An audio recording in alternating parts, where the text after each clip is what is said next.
Okay, welcome all to today's roundtable. As you join, please add your name and organization to the chat to introduce yourself. And we're going to go ahead and get started now. So as I said, welcome to today's roundtable focusing on social and behavior change and gender and social norms. My name is Joanna Skinner, and I'm the family planning team lead for Breakthrough Action, as well as a lead on gender for the project.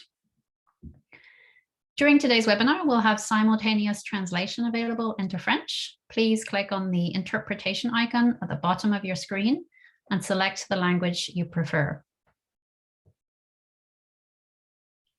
If you're joining us by phone, please go to the meeting controls, press the three dots, then press the language interpretation and select English or French. So just a few notes of housekeeping. Please mute your microphone when you're not speaking. If you can keep your video off, unless you are speaking or presenting, that would be great to help us save on bandwidth. If you need any help with the technology, please send a private chat to Breakthrough Action for English assistance or to Camilla for French. This roundtable will be recorded and shared afterwards. So first of all, for those of you who aren't familiar with Breakthrough Action, our project is USAID's 5-year multi-country flagship social and behavior change project. We're currently active in 26 countries and have worked in 42 since 2017. We work in partnership with governments, civil society, and communities around the world to implement creative and sustainable SBC programming, nurture SBC champions, mainstream new techniques and technologies, and advocate for strategic and sustained investment in SBC. I'll take a few moments to introduce our speakers.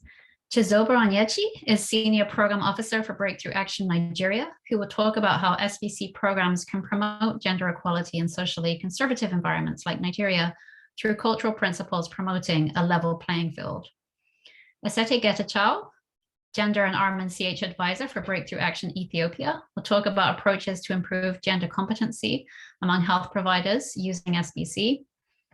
Lisa Cobb, Deputy Director of CCP Strategic Communication Programs Unit, who will discuss how practitioners can integrate social and gender norms into SBC programming using a tool developed in partnership with Breakthrough Action and the Social Norms Learning Collaborative.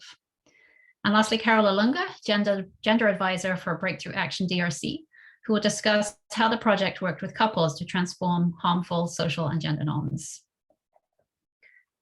As an overview of what you can expect today, following these opening remarks, we'll move into our breakout sessions of those presentations I've just described for about 30 minutes.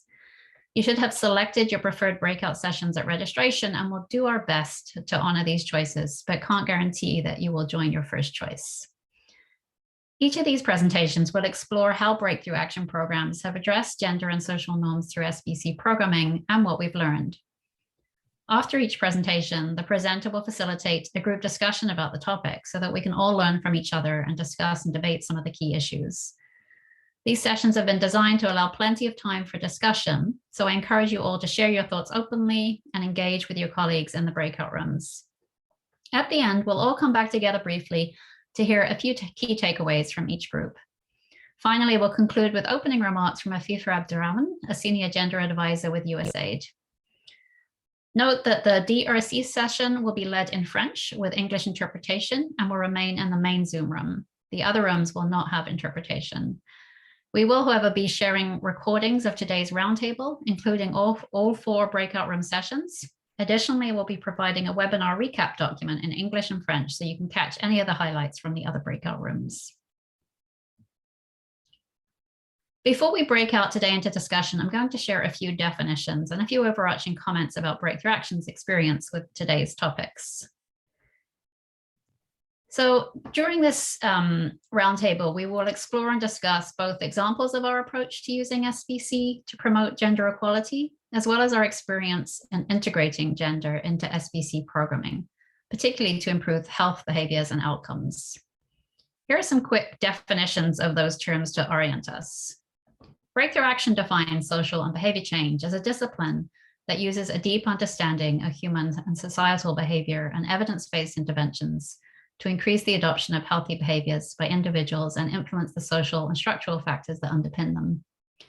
SBC can be used to improve knowledge, attitudes, and demand for our commodities and services, increase healthy behaviors of individuals and communities, improve communication and promote healthy relationships between health providers, clients, families, couples, and communities, transform social and gender norms that influence individual and collective behaviors, and remove environmental and structural barriers to improving health and reaching gender equality. Gender norms are the informal, mostly unwritten rules and shared social expectations that distinguish expected behavior on the basis of gender. Social norms are the perceived informal rules that define acceptable, appropriate, and obligatory actions within a given group or community. Social and gender norms are learned, sometimes explicitly, but often implicitly, and evolve over time.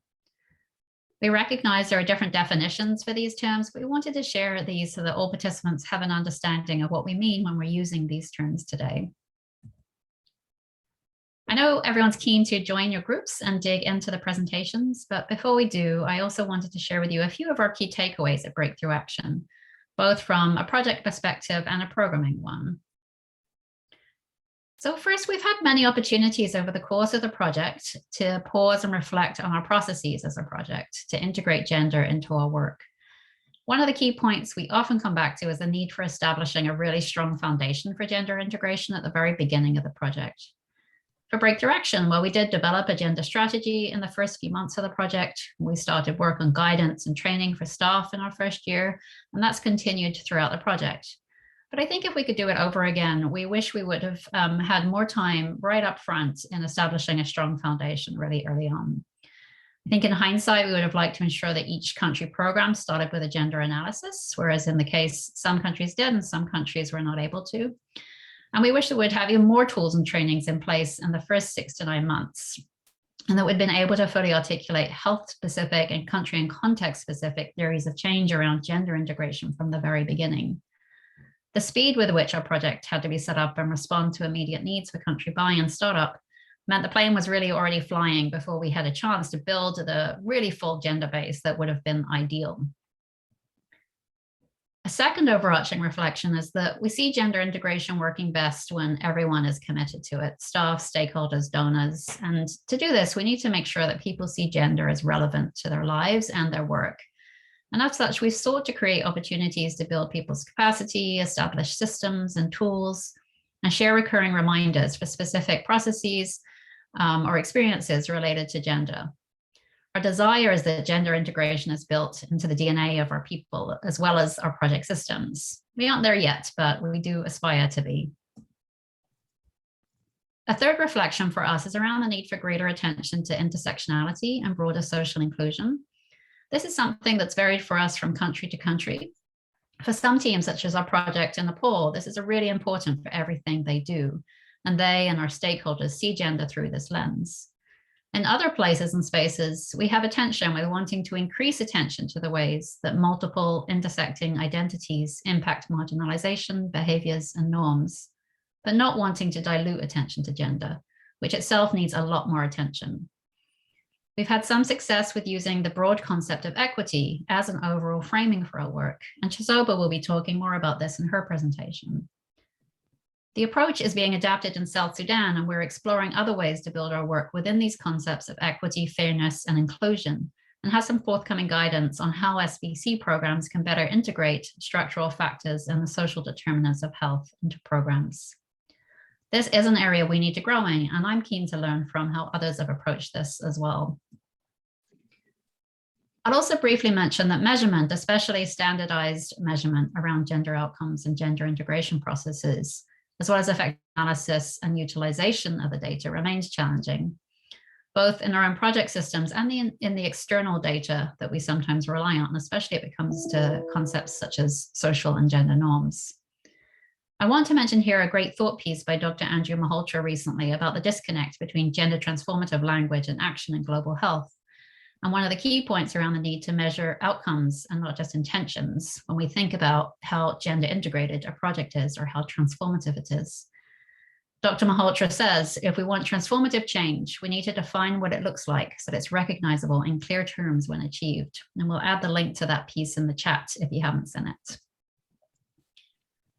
In terms of programming, at Breakthrough Action, we've identified a few critical elements for successful gender integration, including providing a space for critical reflection of gender norms amongst mixed gender groups, fostering women's leadership and influence at the community level, promoting greater harmony and shared decision-making between couples, tailoring gender integration approaches and accompanying messages and materials to the local context, commitment to gender integration among staff, funders, and collaborators, and attention to staff and local partner capacity, including assistance from specific gender experts, as well as staff-wide training in gender integration.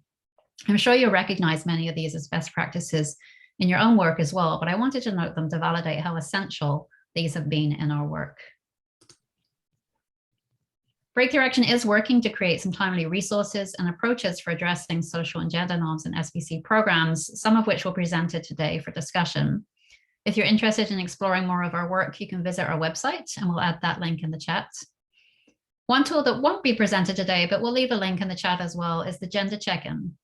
This is a tool we created internally, first of all, to accompany some additional project guidance that we developed on gender integration. And it's a quality assessment and learning tool to help Breakthrough Action staff consider the level of gender integration in their SBC program, assess whether programs are gender blind, sensitive, responsive, or transformative, and identify opportunities for improvement. More work is needed to fully integrate gender into SBC programming, to be able to shift or fortify the social and gender norms that most influence health behaviors and outcomes and achieve gender equality.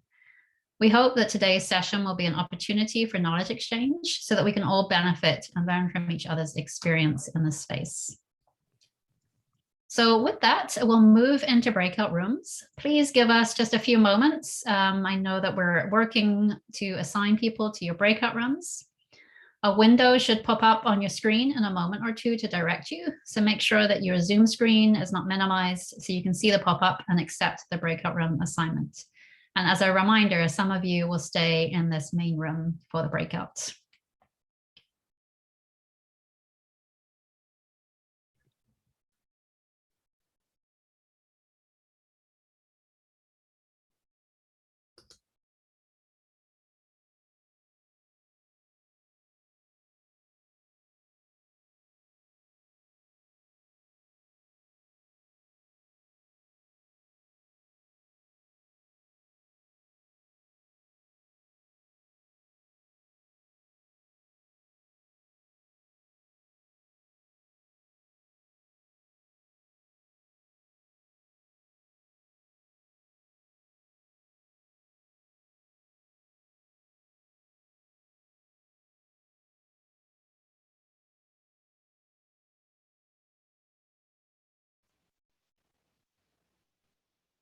And Carol, you are now in the breakout room and you can get started when you're ready. Thank you.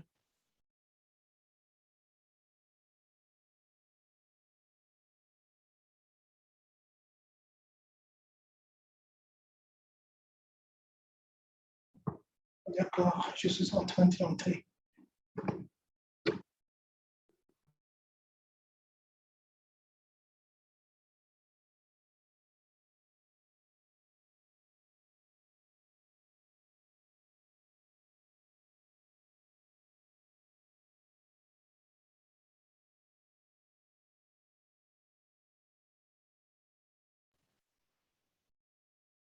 Carol, are you able to hear me?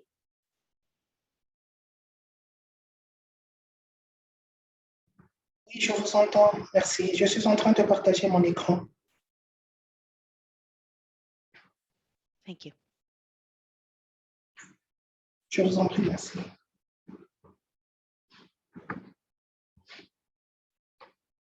Est-ce que c'est OK? Vous êtes là, vous avez vu mon écran? Yes, we can see your screen. Thank you. Thank you. D'accord, je vous en prie. Merci, Could you ask Carol to please put it in full screen mode? OK, en plein écran, d'accord.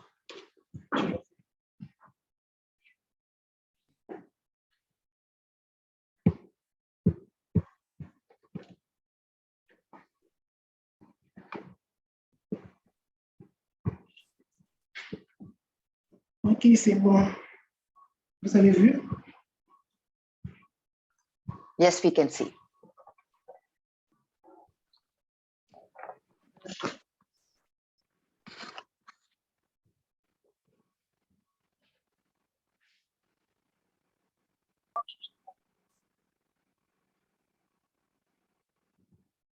Est-ce qu'on peut y aller? Bonjour Yes, tout le please go monde. ahead and get started. Thank you. D'accord. Bonjour tout le monde, moi c'est Carole Ilunga.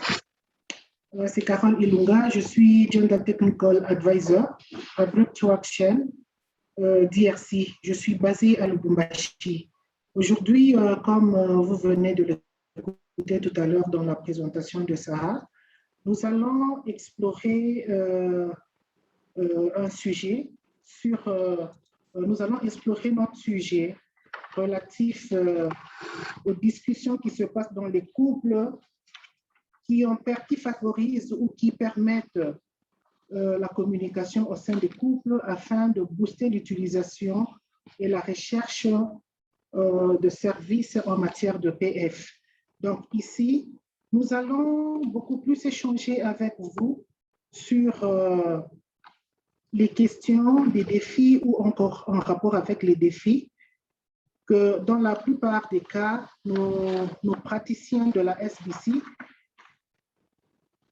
font face dans le cadre du changement social et comportemental.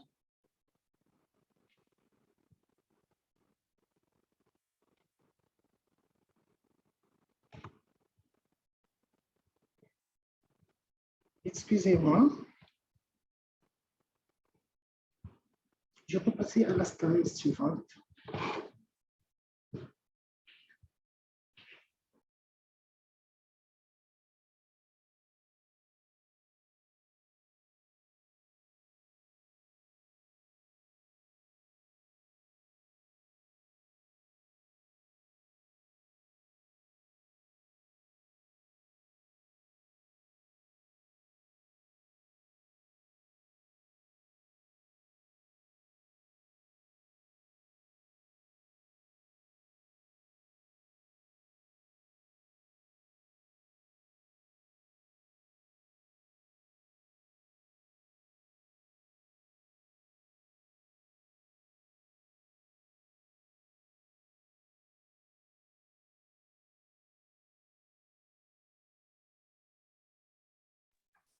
D'accord, il y a eu un petit souci technique parce qu'on n'arrivait pas à partager la slide qui suivait.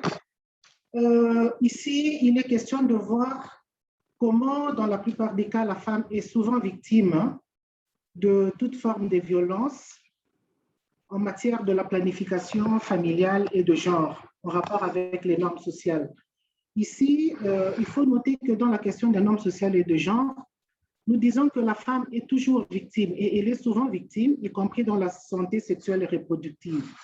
À ce niveau, nous allons échanger sur, je vais vous donner un exemple de deux étudiants ou élèves dans le contexte de notre pays qui est la République démocratique du Congo. Ici, les normes de genre pèsent souvent sur les défis. Dans cet exemple-là, il est question de voir si jamais il y a par exemple un couple d'élèves, filles et garçons, qui sont dans une relation amoureuse et quand l'élève tombe enceinte, souvent l'élève fille tombe enceinte, quand le garçon met cette fille-là enceinte, c'est souvent cette fille-là qui est mise en dehors de la scolarité, du cursus normal. On garde le garçon à l'école et on demande à la fille d'arrêter pour un temps jusqu'à ce que l'enfant va naître afin de reprendre les cours. Mais le garçon, vous allez le remarquer que dans la plupart des cas, il a la possibilité de changer d'école et de continuer le cursus normal en matière de scolarité. Donc, c'est pour tout simplement vous dire que la femme est souvent victime par rapport aux normes sociales, y compris même dans la santé sexuelle, dans sa santé sexuelle et reproductive.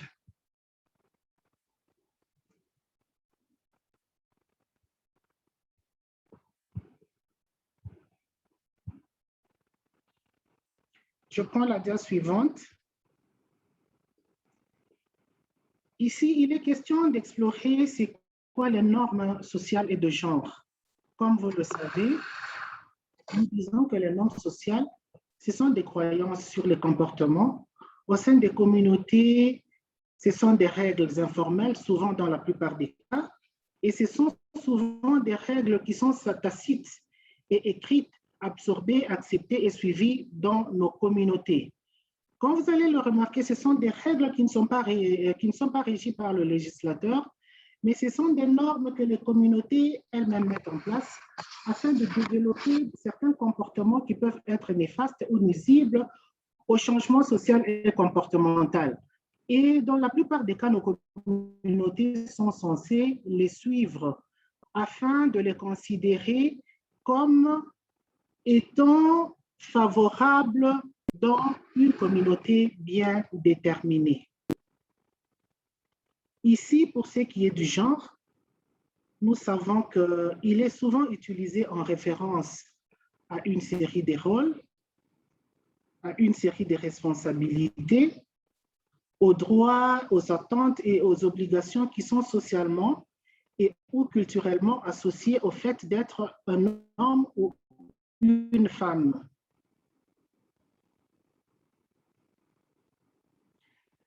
Par rapport aux normes sociales, il y a des pratiques qui se passent souvent dans nos communautés selon lesquelles, quand on pense que demander aux femmes, par exemple dans une société bien déterminée, de ne pas prendre la parole là où il y a les hommes, parce qu'elles sont considérées comme étant inférieures, vous allez voir que comme nous sommes des communautés qui suivent souvent ces règles qui sont de toutes les façons tacites, que les gens ne mettent pas par écrit afin de ne pas les prouver, nous avons tendance à suivre cela. Les femmes ont tendance à se sentir marginalisées ou faibles vis-à-vis de l'homme parce qu'elles n'ont pas à dire tant que l'homme est en face d'elles. Elle est appelée à se taire en tant que femme parce que c'est la société qui lui inculque cette éducation de se considérer comme étant inférieure vis-à-vis de l'homme. Ici, nous allons aborder le problème comportemental. Nous allons explorer où se situe exactement le problème. Pour commencer, je vais vous faire cette présentation sur une échelle à 5 niveaux. Nous allons passer en revue les différentes étapes du changement de comportement individuel. On sait que nous commençons premièrement par la connaissance. À ce niveau, l'individu a besoin de connaître ce qui se passe dans sa communauté, dans son environnement. Il a besoin d'apprendre, il a besoin de s'informer sur tout ce qui l'entoure, tout ce qui se passe autour de lui. Il a besoin de connaître. Donc, à ce niveau, la personne a encore la connaissance et en phase de connaître tout ce qui lui entoure et tous les enjeux possibles qui puissent booster son changement de comportement ou non.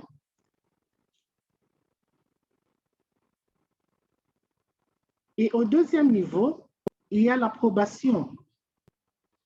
Vous allez remarquer que dans la phase de la connaissance, l'individu a juste l'information. Il sait, il a entendu, il a appris. Mais pour ce qui est de l'approbation, ça reste encore une autre étape à franchir. Parce que là, la décision n'est pas encore prise. Il est vrai qu'on accepte, on a compris, mais il faut maintenant passer à l'action.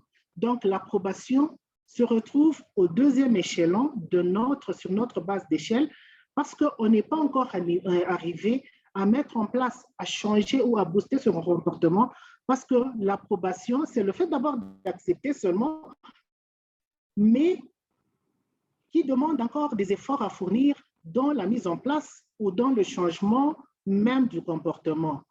Et au troisième niveau, nous avons l'intention. On a entendu, on approuve ce qu'on a entendu. Ça peut se passer dans la communauté, dans les médias, où c'est tout le monde qui en parle, c'est un sujet à la une, mais l'intention compte. est-ce que ce sujet abordé m'intéresse? Est-ce que je veux vraiment adhérer à ce changement-là ou ça ne m'intéresse pas? Donc, à ce niveau, l'intention est vraiment capitale parce qu'on se dit d'abord, OK, j'ai entendu. Qu'est-ce que je fais? Je ne me suis pas encore décidé à ce niveau-là. Bon, je prends ou je laisse. Donc, au troisième niveau, nous avons l'intention qui nous pousse maintenant, cette fois-là, à prendre une décision efficiente pour se dire, bon, voilà, je peux maintenant adhérer. Et au quatrième stade, nous avons la pratique. Au niveau de la pratique ici, je me dis, je suis d'accord, j'ai pris connaissance et j'ai entendu, j'approuve. Maintenant, quelle est mon intention? Je peux pratiquer.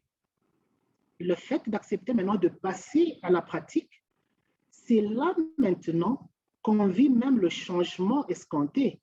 C'est là qu'on se dit que la personne a compris, maintenant elle est apte, elle est prête à changer son comportement. Donc la phase de la pratique, je dirais que c'est même l'étape vraiment la plus cruciale parce que là, on prend connaissance, on prend acte de tout ce qu'on a entendu. L'intention a été là, mais maintenant, je fais quoi? J'adhère, je pratique. En matière de EPF, par exemple, j'ai entendu parler des méthodes contraceptives. Qu'est-ce que j'en fais? Est-ce que je dois adhérer? Quelles sont les forces? Est-ce que je dois prendre ou je dois laisser?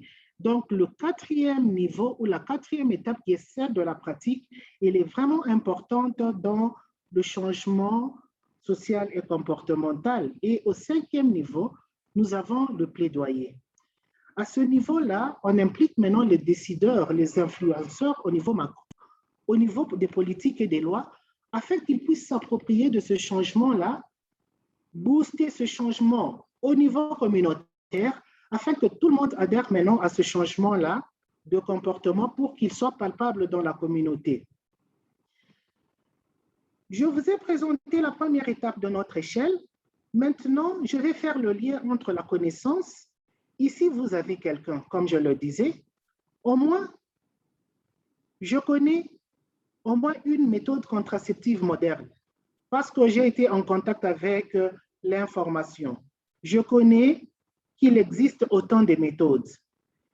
Et en rapport avec l'approbation, la personne perçoit les bénéfices. OK, à ce niveau, je fais quoi? J'approuve, j'ai compris. C'est vraiment intéressant. C'est bénéfique pour moi, je peux prendre. Maintenant, parce que la personne a perçu les bénéfices, il peut passer à l'intention. Maintenant, je vais utiliser la méthode appropriée pour moi. J'ai compris, j'ai perçu tous les bénéfices. Maintenant, j'ai l'intention d'utiliser ma méthode. Et au quatrième niveau, c'est maintenant l'utilisation proprement dite de cette méthode-là que nous avons choisie ensemble. C'est là que nous avions parlé de la pratique. J'ai compris maintenant, mais vous allez voir que là, il y a encore un point d'interrogation. Est-ce que c'est vraiment cette méthode que je veux prendre?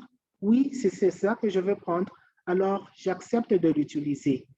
Et au dernier échelon ou au dernier niveau, au niveau du plaidoyer, c'est là que maintenant nous impliquons tous les décideurs. On implique les autorités politico-administratives afin de faire un plaidoyer pour que cela soit maintenu sur le long terme et que la communauté, au moins au-delà de 70%, que la communauté adhère à ce changement-là escompté par notre communauté. Ici, en rapport à ce que je viens de vous dire, vous allez voir que nous disons bien que 88% des femmes en âge de procréer connaissent au moins 3 méthodes contraceptives. Nous allons aussi remarquer que le taux de prévalence contraceptive des méthodes modernes demeure encore faible. Ici, chez nous, en RDC, on est encore à 17,6%. Alors, pour ce faire, on sent que les besoins de contraception non satisfaits représentent au moins 70,2% dans la tranche d'âge de 25 à 49 ans chez les femmes en union ou non. Alors, quels sont les obstacles chez la femme? Ici, il est question de l'attitude souvent réservistes, des maris, des conjoints. Ils ne veulent pas que leurs femmes prennent une décision sans leur aval. Voilà pourquoi nous disons que l'attitude réservée du conjoint à l'utilisation des méthodes contraceptives modernes est l'un des obstacles, je dirais même, c'est l'un des défis majeurs à l'utilisation des méthodes contraceptives modernes. Et ça, on peut le trouver dans la stratégie nationale de communication. Et aussi, nous avons la mentalité pronataliste. Dans la mentalité pronataliste, je vous partage cette image. Je vais vous raconter une toute petite histoire qui s'était passée dans un camp militaire où il y avait eu un divorce. On avait connu le cas de divorce. Pourquoi? Parce que le mari n'avait pas apprécié le fait que la femme avait pris le monopole ou le lead d'aller rechercher une méthode contraceptive moderne de son choix sans son autorisation. Pour cet homme-là, pour ce mari militaire, il avait pensé que c'était une façon de masquer sa prostitution. Fait pour une femme de prendre conscience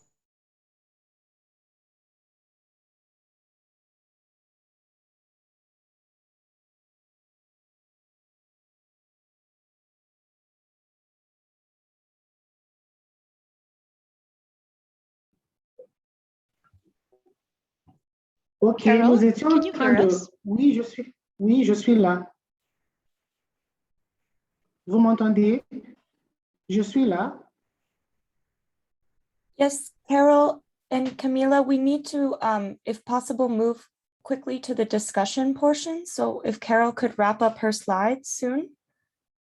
Oui, We lost the d'accord. screen though. Okay, merci, Carol. Je vous en prie.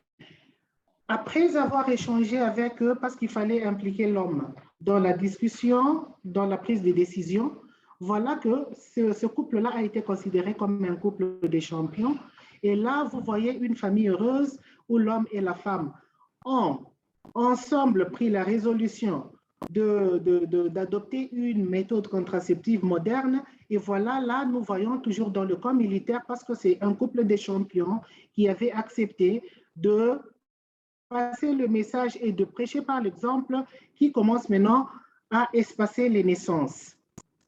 Alors, ici, si nous parlons de ce qu'exige un modèle socio-écologique, nous avons le point critique du changement. Au niveau de l'individu, si vous regardez, nous avons besoin de connaître, parce que c'est lui qui est directement touché. La femme elle-même, elle est au point crucial, parce que c'est elle qui est vraiment touchée. Et au niveau des pères, au deuxième niveau, nous avons la famille ainsi que les pères. On veut savoir, on veut connaître qui influence directement l'individu. Et ici, qui influence directement l'individu, ce sont ceux qui habitent avec la femme. Ce sont ceux qui habitent avec la personne, la cible elle-même. C'est là que nous allons rencontrer la communauté. Dans le modèle de changement socio-écologique, nous avons vraiment besoin de mettre l'individu lui-même au centre, de voir sa famille, tous ses proches qui l'entourent, de voir la communauté. Nous avons les partenaires, la famille, parce que dans la communauté, on s'est dit qu'il y a quand même des services et des produits locaux, des leaders et des fournisseurs qui ont une influence directement ou indirectement sur l'individu. Il y a aussi la prestation des services. Ici, nous avons besoin que les prestataires puissent servir de pont entre le client et eux, afin de passer des bons messages pour que l'individu intéressé par ce changement-là puisse adhérer. Nous avons aussi, au niveau politico-structurel et des leaders nationaux, qui influencent indirectement l'individu au niveau structurel. Alors, qui peut influencer la femme face à l'APF?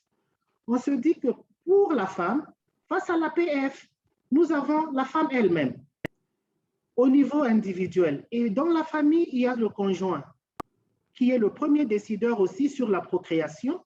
Nous avons des influenceuses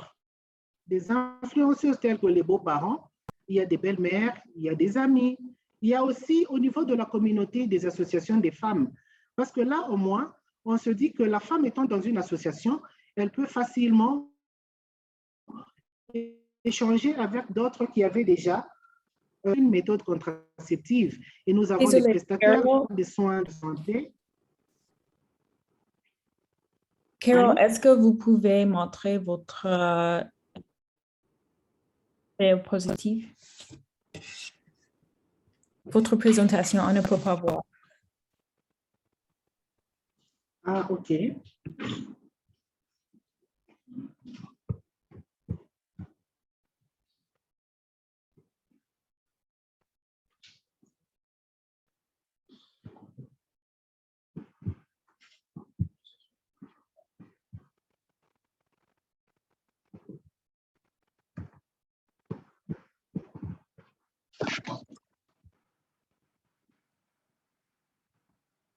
Est-ce que vous pouvez me retourner le host pour que je puisse retourner cela? Est-ce que je peux avoir le host?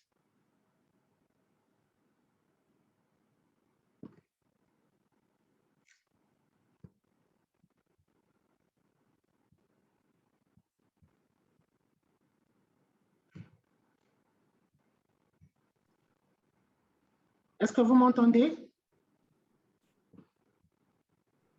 Yes, we Est-ce can que hear vous you, m'en- Carol, and you have Ok. hosting rights to share your screen. D'accord, merci.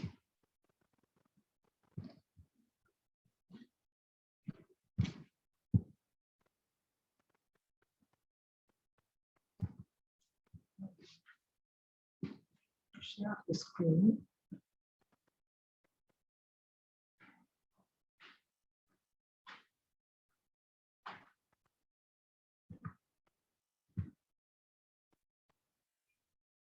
Vous pouvez voir?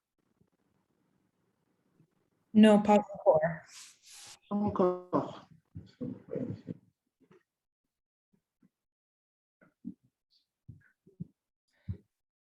Carol, Kendra, would you like me to share from my screen? OK, d'accord.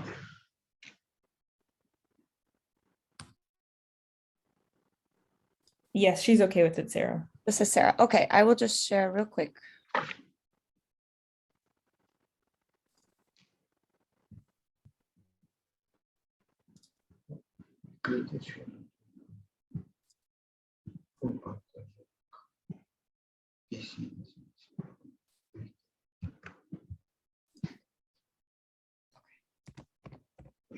It's okay Est-ce que to ça go, va maintenant? so about to go to discussion?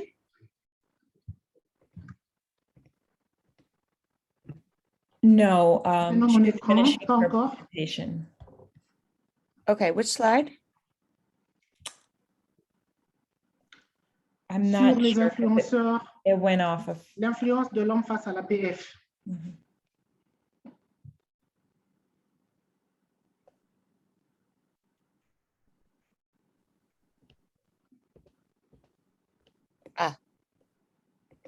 Christy? Vous pouvez voir maintenant l'écran.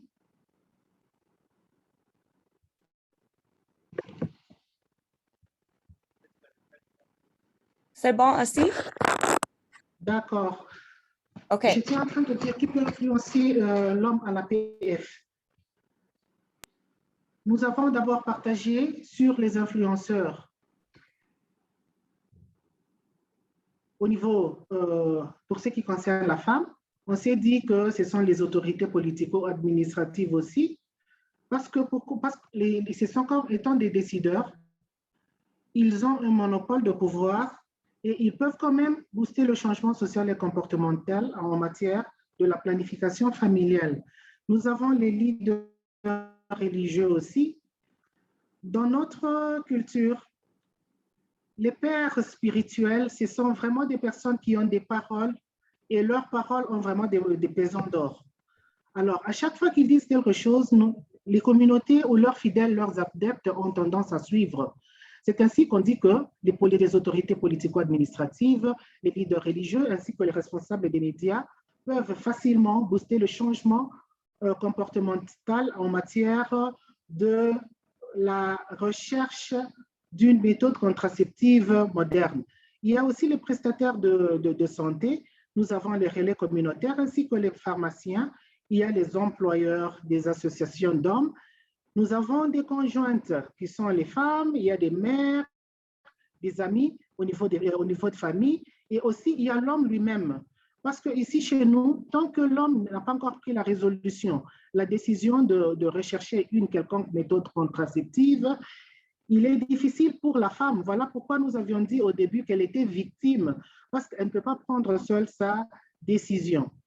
Et pour passer à l'étape suivante, nous allons parler des approches stratégiques ou modèles socio-écologiques. Parce que nous avons parlé au niveau structurel et social du plaidoyer, parce que là, ça engage directement les décideurs.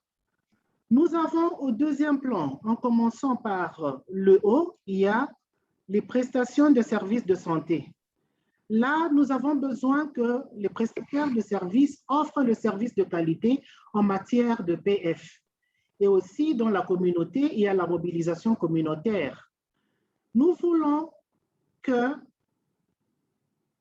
ceux qui sont dans la communauté, ceux qui nous touchent directement au travers des cycles d'action communautaire, la communauté elle-même, par des dialogues communautaires, nous avons des communautés championnes.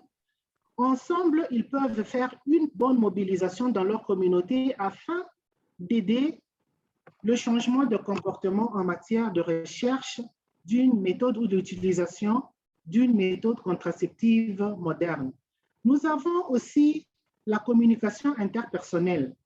Ici, par des visites à domicile, par des causeries éducatives, des discussions de groupe, des discussions des femmes ou des discussions des groupes d'hommes, par des counseling, quand les femmes se rendent au centre de santé pour rechercher les soins. Nous avons des lignes vertes. À travers les téléphones, on a la possibilité de poser toutes les questions possibles afin de trouver un conseil ou une orientation dans la recherche ou afin de booster l'utilisation d'une quelconque méthode contraceptive moderne du choix. Il y a des jeux aussi et des événements. Il y a aussi autres interventions.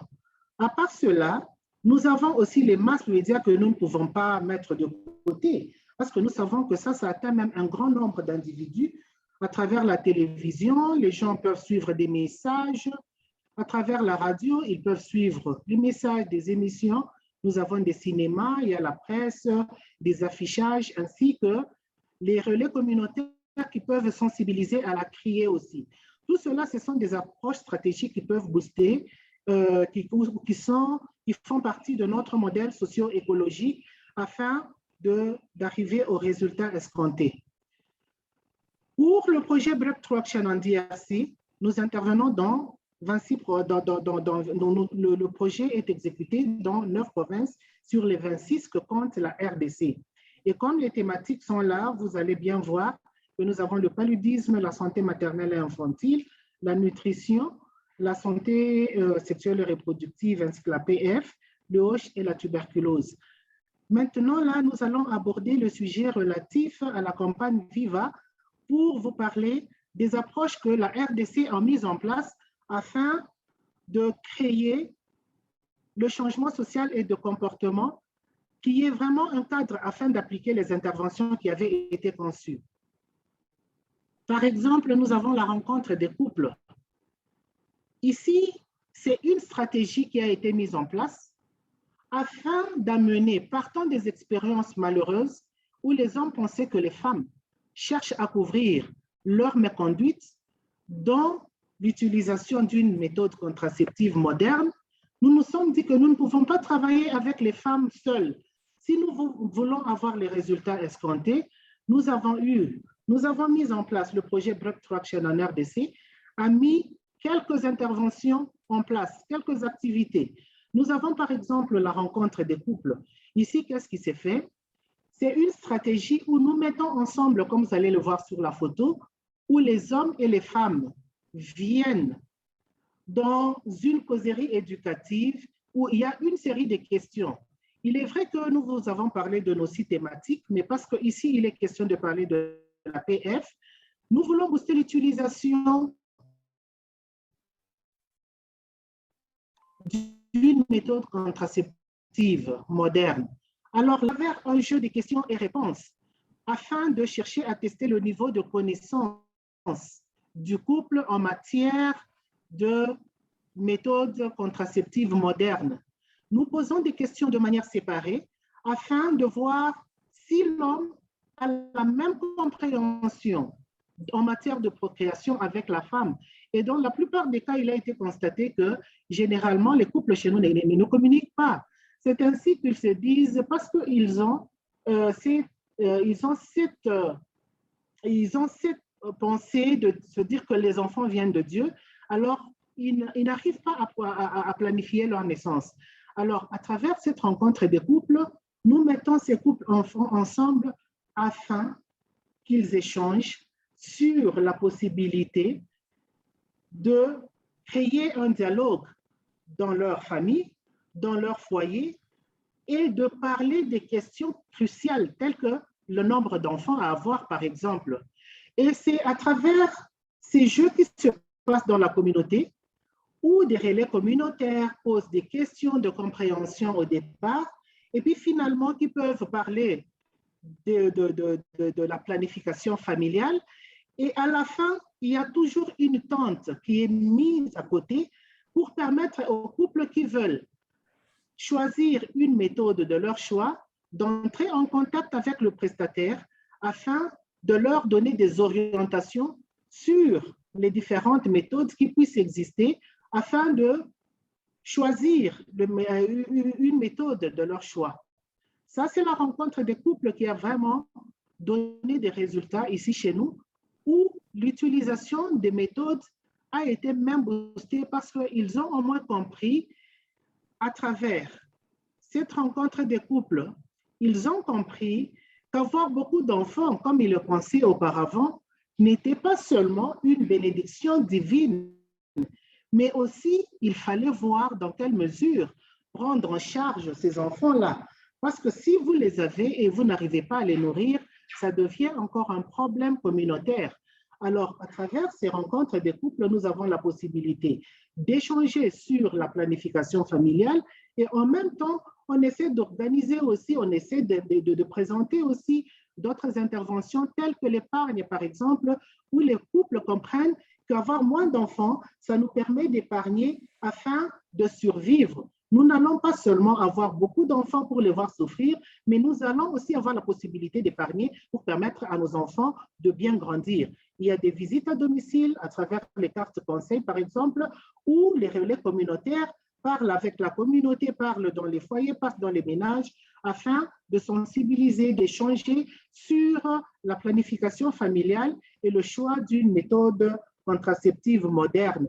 Et là, on implique l'homme pour éviter que la femme soit soupçonnée d'être, de vouloir peut-être encadrer ou à être dans une relation qui ne lui permet pas vraiment d'être fidèle à son mari pour éviter ce qui s'était passé dans le camp militaire. Nous avons le quiz au marché. Ce sont des activités qui se passent dans la communauté, dans un marché, identifié bien cible, où les questions de la PF peuvent aussi être exploitées. Et en même temps, il y a une table de planification familiale qui est à côté. Après le quiz au marché, il y a des couples intéressés qui peuvent voir le prestataire dans un coin bien caché afin de choisir une méthode de leur choix. Il y a aussi des cérémonies telles que la première bouchée, parce que là, on se dit que si la femme a respecté l'allaitement maternel exclusif, c'est l'une des méthodes contraceptives aussi. Au moins, alors, au travers la reconnaissance des parents qui ont allaité exclusivement leur enfant au sein, on va reconnaître le bébé par une cérémonie appelée première bouchée, parce que là, au moins, la femme a permis, le mari ou le couple a permis à l'enfant de grandir quand même en bonne santé et il n'y a pas eu de grossesse non désirée durant les premiers 6 mois de la naissance de leur enfant. Nous avons aussi des émissions radio interactives, il y a des plaidoyers auprès des leaders religieux qui donnent vraiment des résultats. Pourquoi? Parce que, comme je vous l'ai dit, les pasteurs, ce sont vraiment des influenceurs très puissants dans nos communautés et leurs paroles sont vraiment suivies par leurs adeptes. C'est ainsi que ces plaidoyers-là ont poussé les couples ou les ménages, les foyers à adopter une quelconque méthode contraceptive de leur choix après orientation du prestataire. Il y a eu aussi des débats communautaires. Merci. Alors là, nous allons passer à l'étape des questions. Merci pour votre participation. Nous allons passer aux questions afin d'y répondre avant de passer à autre chose. Nous avons 5 minutes rapidement où nous allons prendre vos questions d'éclaircissement, d'enrichissement avant de continuer.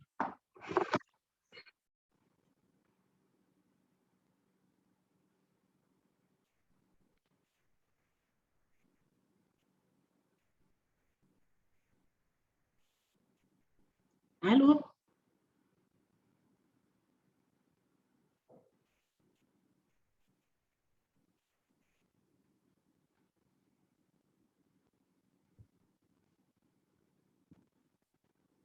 Allô?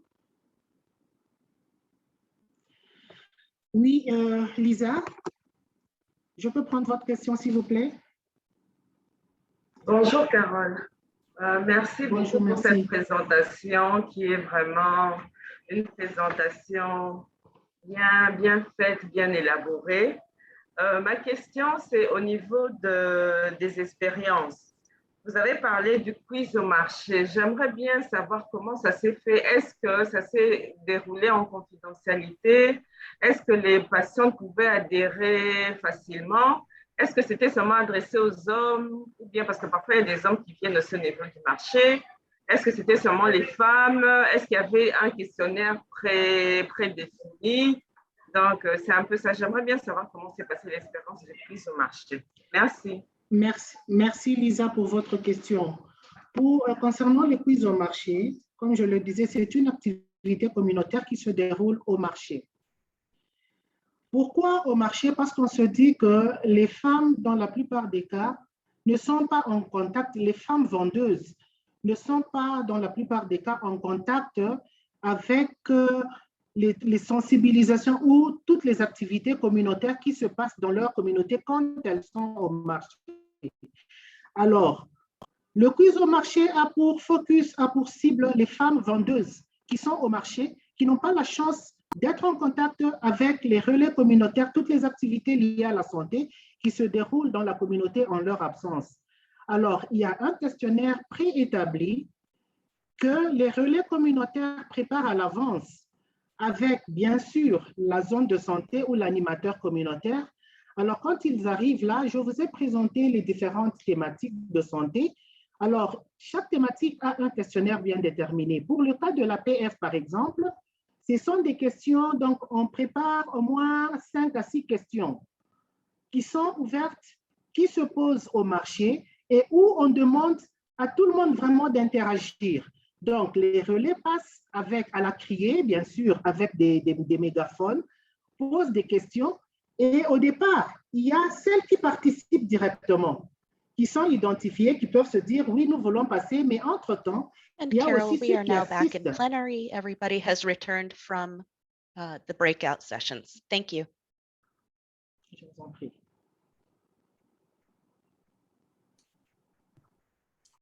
Great. All right, so welcome to all of us here for indicating interest in learning more about addressing social and gender norms using social and behavior change. This is Breakthrough Action Nigeria lessons from engaging community in Northern Nigeria with Adalchi as a guiding principle. I am your facilitator for this group, and I'll be supported by Marcella as the note taker. My name is Chizoba Onyechi, and I'm the Senior Program Officer for Breakthrough Action Nigeria.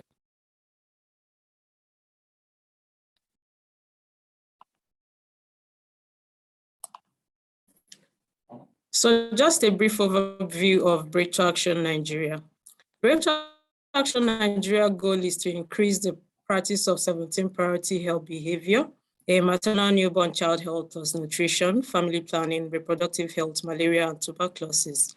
And the project uses an integrated SBC strategy in a coordinated multi-channel approach across community mobilization, which includes community, social, and behavior change.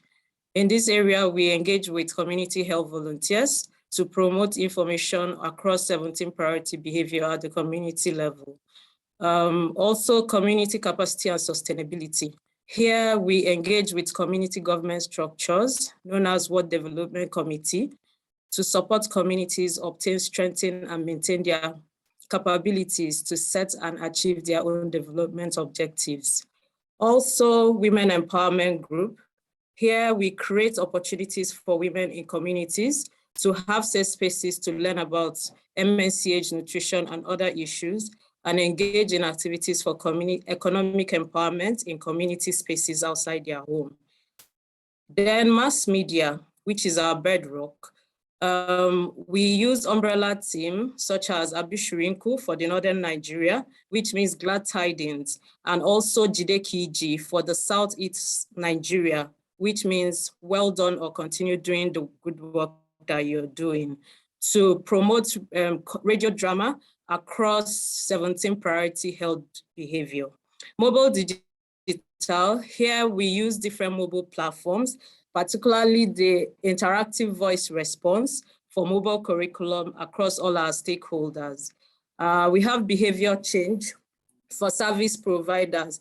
Here we try to address barriers and promote positive behavior to improve quality of services and improve client experience and health outcome among the service providers. And most importantly, advocacy, where we engage religious, traditional, and opinion leaders to promote positive social and gender norms across 17 health priority behavior. Now, a little bit overview of Breakthrough Action Nigeria Gender Strategy. In the section of the project conducted a gender assessment, and evidence from that assessment suggests that gender-related factors create significant barrier to assessing the practicing health behavior. Likewise, the project also conducted a human-centered design formative assessment to learn how they might radically improve MNCH in Northern Nigeria. And from this assessment, one of the insights showed that many women do not have the agency or ability to make decisions and take actions concerning pregnancy, childbirth, or child health. So based on this feedback from all the different assessments, a gender strategy was developed. And the gender strategy is rooted in creating environments that enable achieving gender equality and sustain health behavior change. And one of the major guiding principles for this strategy is for the project to effectively engage male and female religious leaders as advocates for gender equality to help shift gender norms and leverage on positive religious belief system. This is because religious leaders are major influencers of social norms at the individual community level in Nigeria, particularly in Northern Nigeria, where the concept of adultery is generally accepted. So what is this adultery that we're all talking about? Adultery is a Nigerian house for ensuring fairness and justice, and it's widely principle used to guide day-to-day interaction in communities and family settings in Northern Nigeria. And the rules of adultery are largely defined by the religious and traditional laws and social norms. So in the project, adultery provides a culturally appropriate overarching framework for the Breakthrough Action Nigeria strategic approaches in Northern Nigeria to achieve gender equality and sustained health behavior. So because we know that gender roles are deeply rooted in culture and tradition, Breakthrough Action Nigeria Social and Behavior Change Advocacy Core Group provide an appropriate platform for integrating gender within the adultery framework. So who are this social and behavior change advocacy core group? They are basically a group of religious, traditional, and opinion leaders who are custodians of community values and best placed to influence community norms through adultery. And they are well positioned at the community level to engage all structures at the community level to improve the health status of women, children, families, and communities. With adultery as a guiding principle, the group aims to influence positive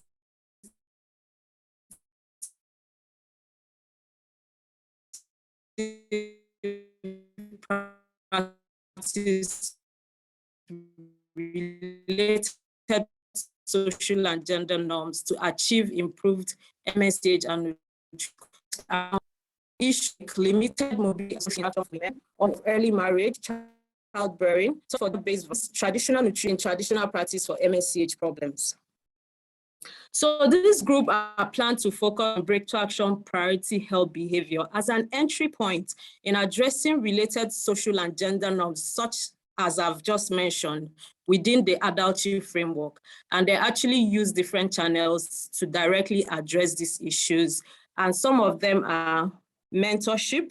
So in mentorship, they help other clerics who are not part of their group to learn messages about priority behaviors.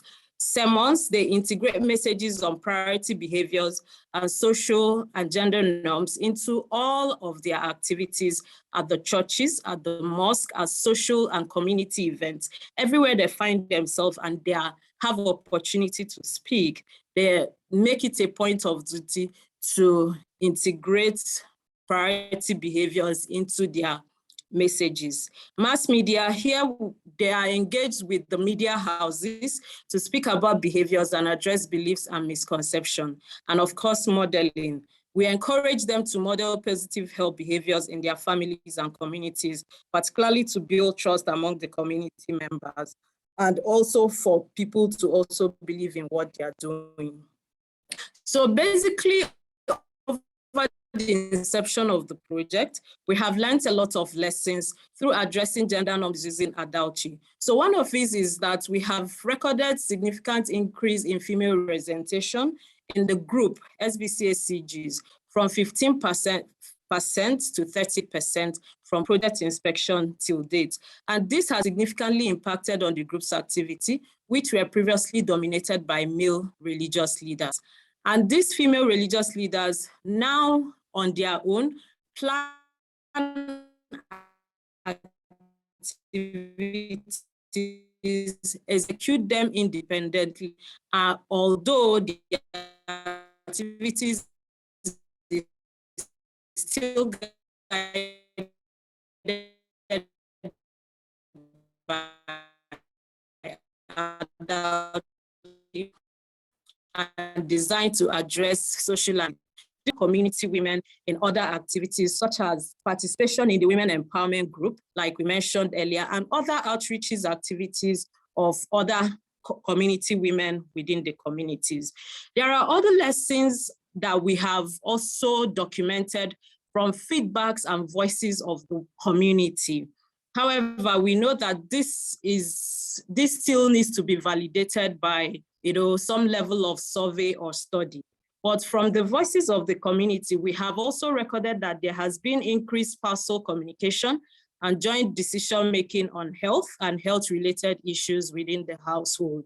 Again, from the service providers, they have testified that there has been increase in partner support to women attending ANCs and even deliveries and immunization days. Again, maybe this is because there is certain incentives that is also attached to this, because when a woman comes to the facility with their spouse, with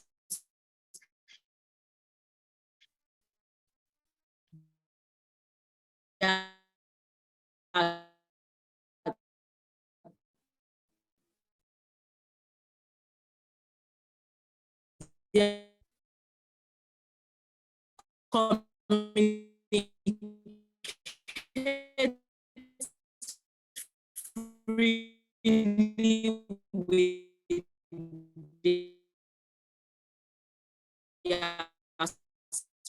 spouses in the house.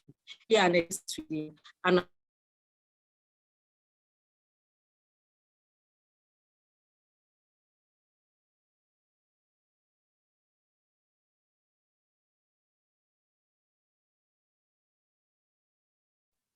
apologies.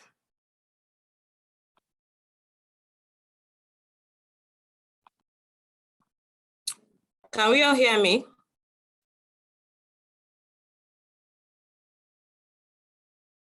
Okay, great. Sorry, apologies for that. Okay, so can I continue with the lessons learned? Let me know if that's where you stopped hearing me. Can I continue with the lessons learned, or I'll go back to the previous slide? Okay, great. All right. So again, we have had increase in number of pregnant women, children sleeping under infanticide nets, practicing early and exclusive breastfeeding, and adopting child breastfeeding. This is evidence from routine data that we collect from the facility. And we have seen how this has increased from inception of the project to where we are today. And again, we have number of mother-in-laws supporting daughter-in-laws to attend antenatal care, deliver at the health facility, and take their children for routine immunization. This is one of the major challenges we used to have at the community. The engagement of the women in the SBCACG and encouraging them to also engage with other community women, it has successfully helped us. Oh.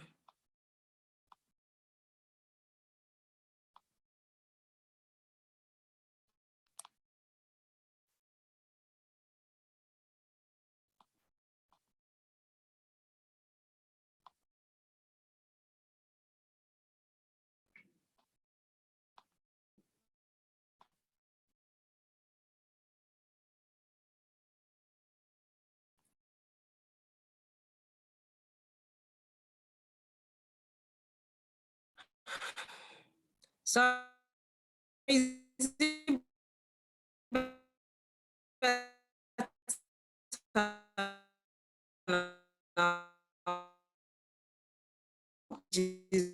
with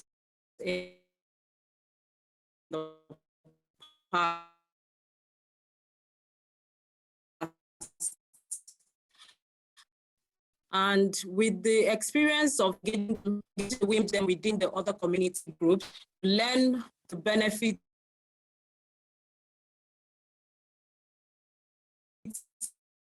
of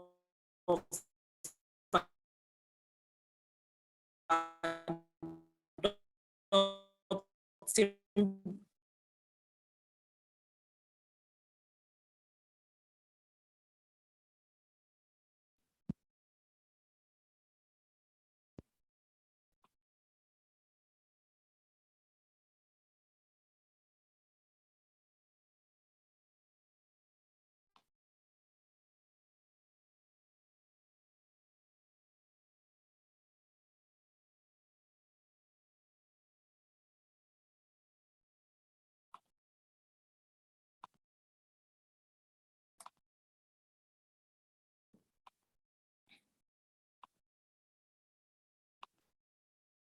Okay, apologies for that network challenge. So sorry about that.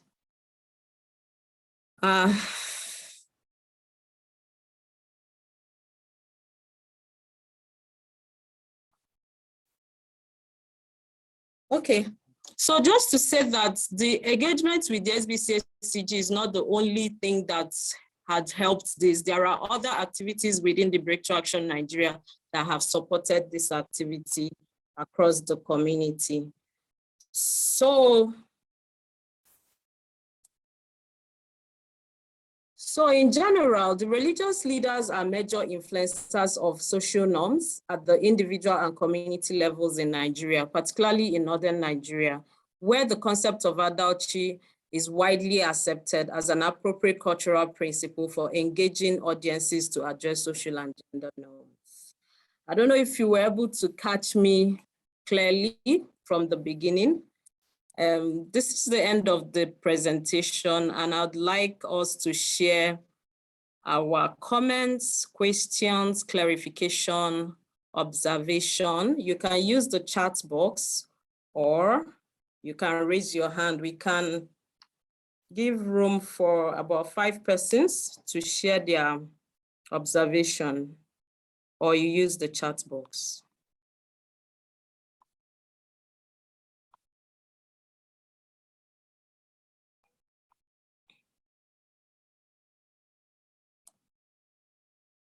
Any contribution? Comment, question? You can use the chat box if you don't want to speak up.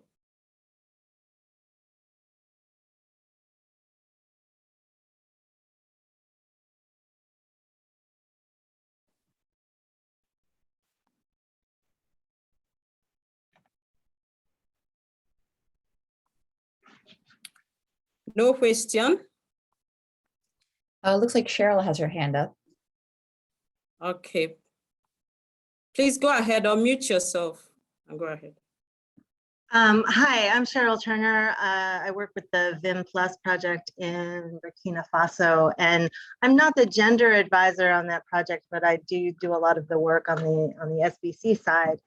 And I'm really fascinated by the model that you've introduced. We've done a similar kind of model in VIM Plus, working with religious leaders to promote household decision making. So not so much on the health behavior side, but in a broader gender equity at the household level kind of initiative. And I think that our gender advisor in Burkina might benefit from a more intensive conversation about some of these lessons learned and how to continue to promote these kinds of behaviors and social norms. Thank you so much. We are open to more engagement with others to foster this conversation forward. I think one of the biggest challenges that we've faced is I don't think they've been targeting female religious leaders. I think it's been much more men in this context in northern Burkina Faso, and with the security issues, obviously, that you're facing in northern Nigeria, that could have some parallels in Burkina Faso, in Central right now as well. But I think that the issue of getting religious leaders not only to speak from pulpits or religious centers, but to do household visits has been extremely successful where it's happened, but it's hard to get the motivation to do that kind of household level intervention. So any thoughts you might have on motivating these religious leaders to get the messages out in a useful way would be really helpful. So yeah, so if you see through the model, so having them to do a household level activity, it's really, I feel it might be very stressful for them, considering that they are high-level clerics and they actually have a congregation that they manage. So what we do is we make them utilize opportunities at their convenience, wherever it is that they are engaging with people to, engage in promoting health behavior. So if that works for you, I think it's something that you in Burkina Faso, the gender person can also learn from to adapt.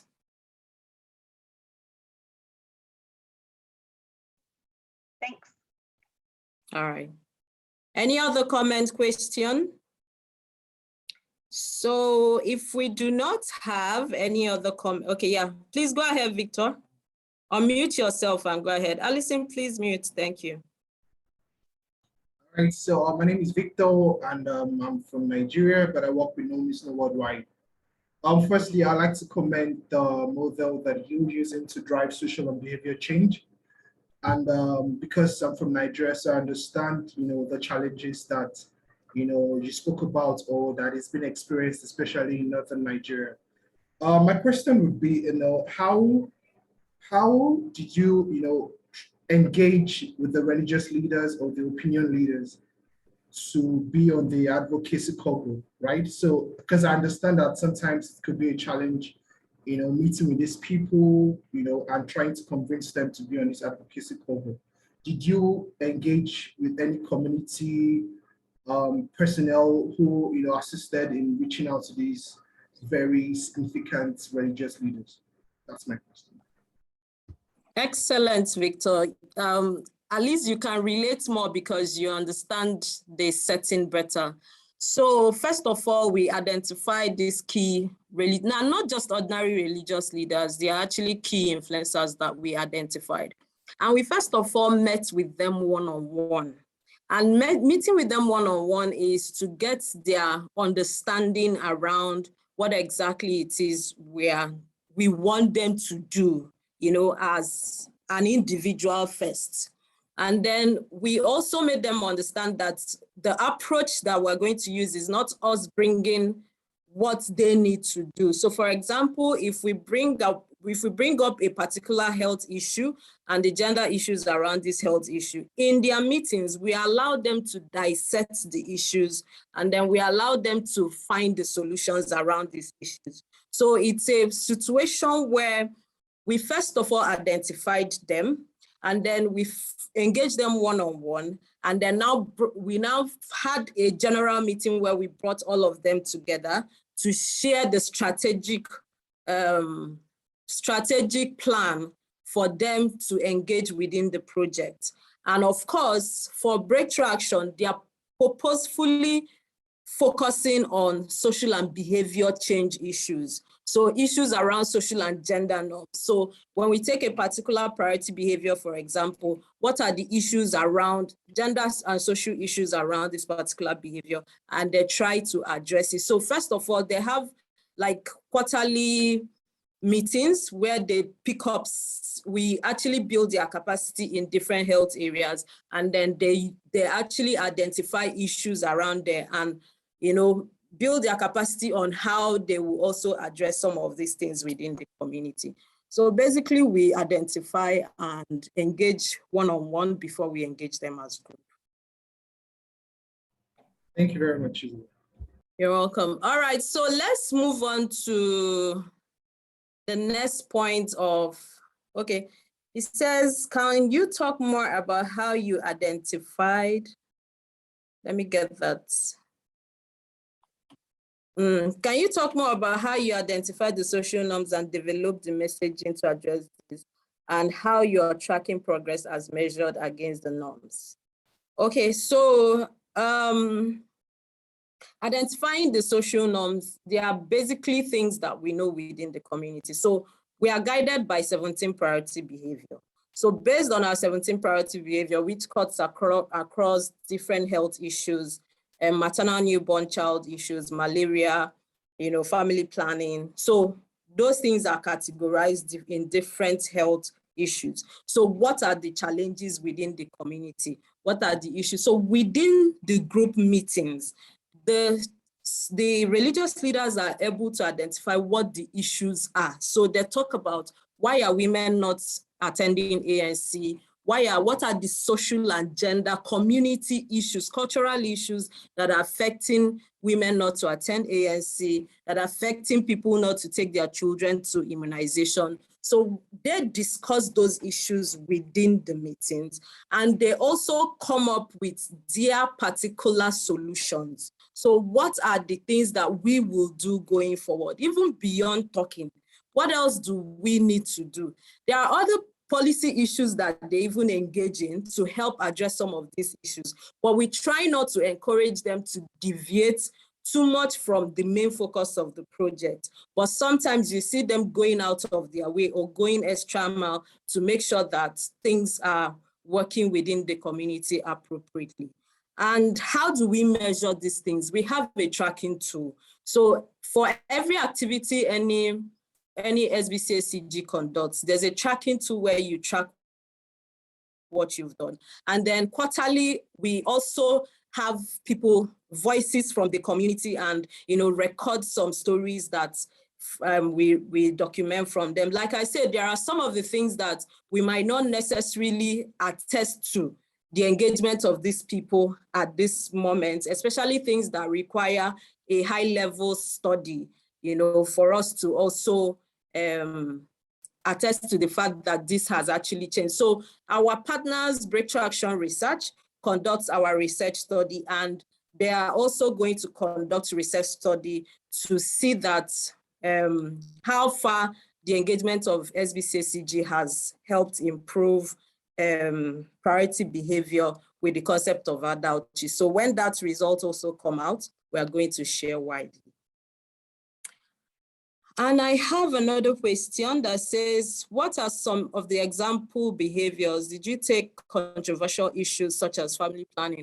Oh yes, family planning was the first level intervention that we engaged them with. And sometimes I wish we recorded our first level engagement with them, because initially, of course, we know how family planning has always been in Northern Nigeria. And it's always been difficult for anybody to understand. So the word family planning puts them off.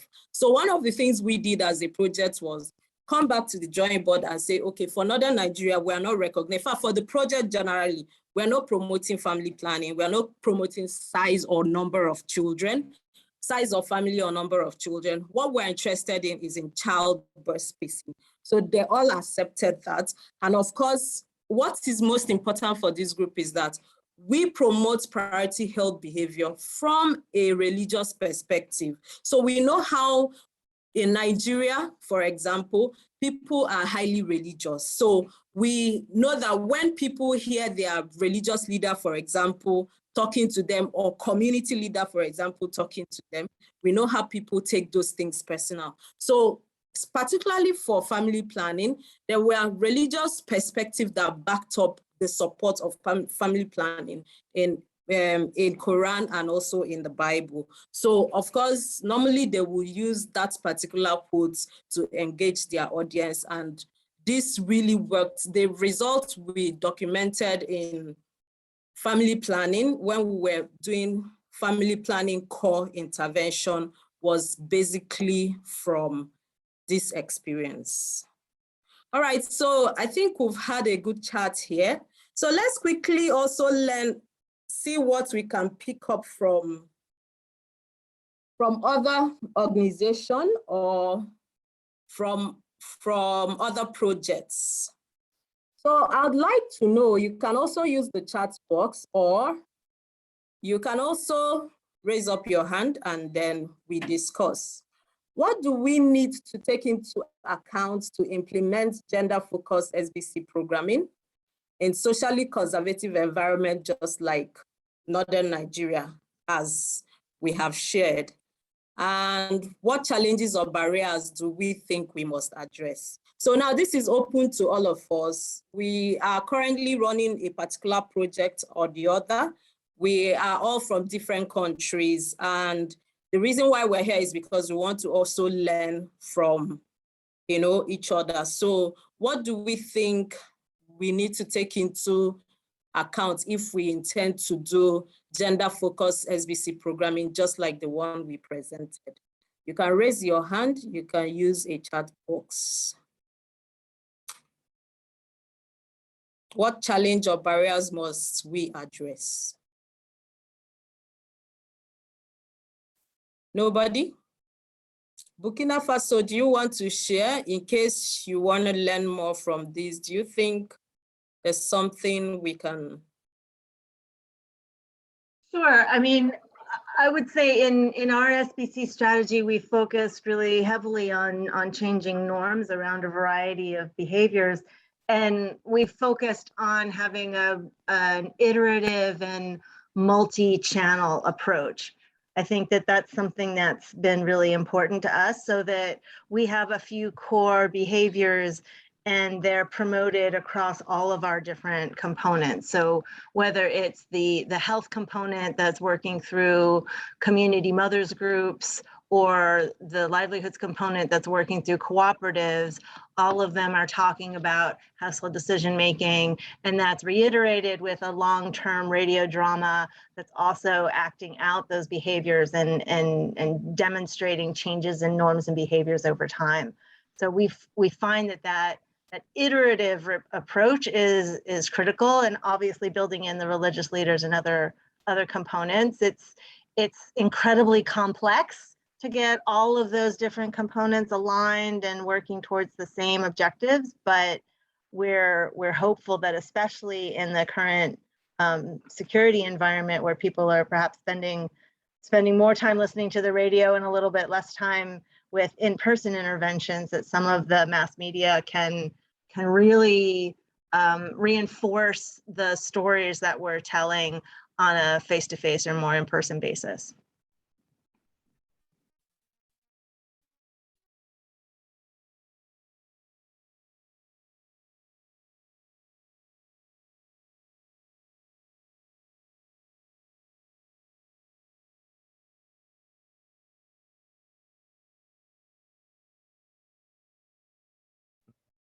Thank you, Cheryl. Chizoba, are you still there? We can't hear you.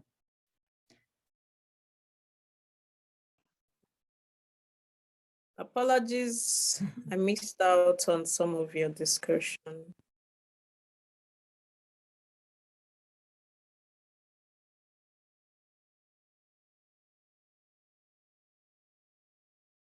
Hi, Hello, Chizoba. can you hear me? Yes, we Yeah. can hear you now. Cheryl just wrapped up what she was saying. Cheryl, do you want to comment on your last point and then we can move on? Okay, I'm not sure which part to reiterate. I guess multi-channel communication and alignment across all of the different components of a complex project help to make sure that those messages are there, and that the actors that can continue to reiterate them after the end of the project are also engaged and building in that sustainability component. Okay, that's good. Any other comment on this before we move on? Any other projects? Yeah, great. Please go ahead. Christine, in the chat, she mentioned a big challenge or barrier that we must address, GBV, gender-based violence and sexual violence. Christine, do you want to speak more to that? Hi, everyone. Yeah, I mean, I support a program in Western Uganda that's using social norms change approaches to address violence against children, in particular sexual violence against children, which is, of course, a driver of so much. And I just was curious to know, to what extent it's obviously such a sensitive subject, but to what extent you may have consciously or unconsciously decided to, discuss that issue in terms of, at least as it relates to your desired maternal antenatal and just the child spacing and any of the outcomes. But is it something that you discussed or addressed or acknowledged in any way across your program?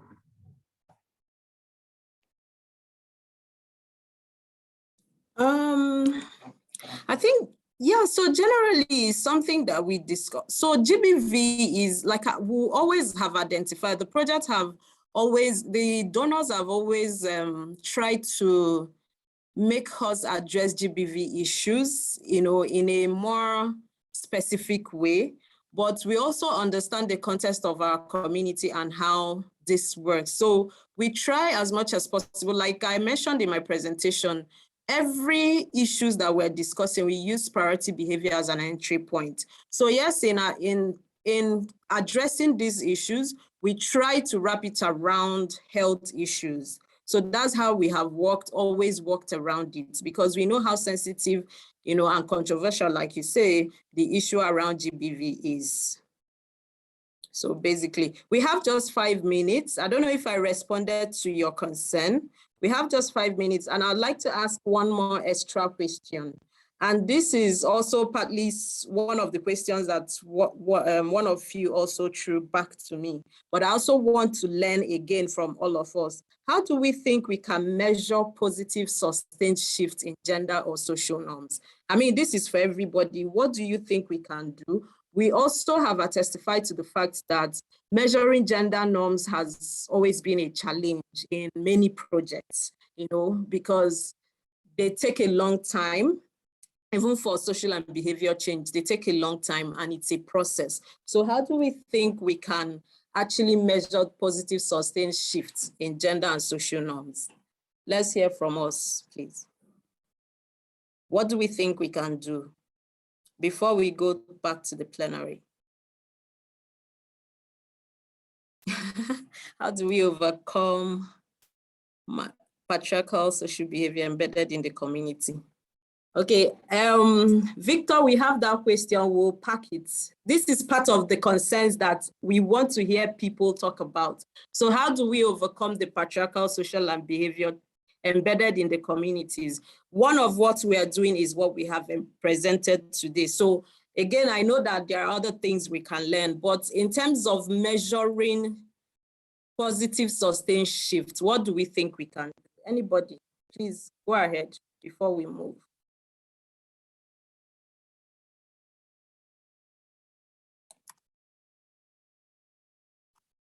No one? I'm hoping to learn something from us. I can see Shekina here. I don't know.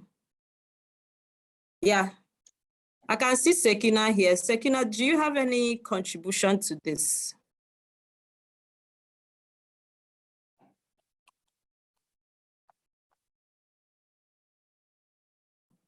No comments?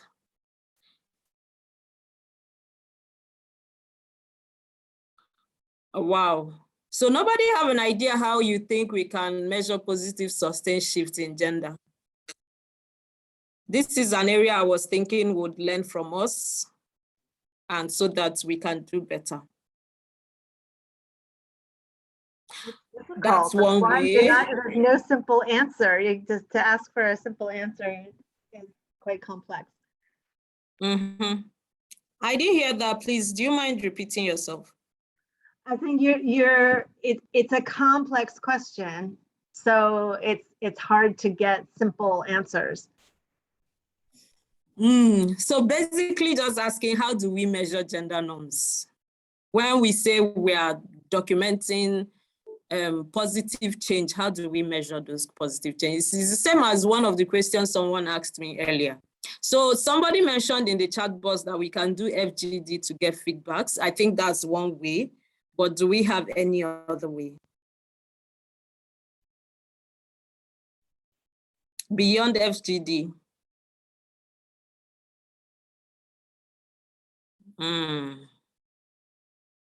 Okay. Since we still have a little more time, I think this is one of the areas we need to research more in, and also, yeah, how do you collect data? Oh, our time is up.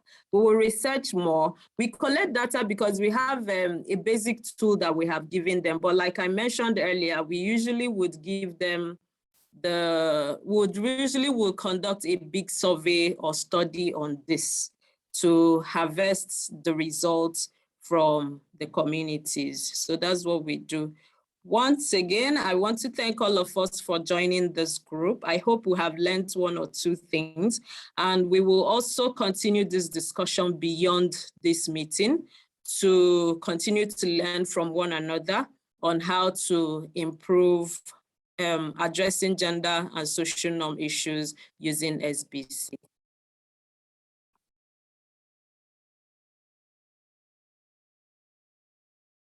All right.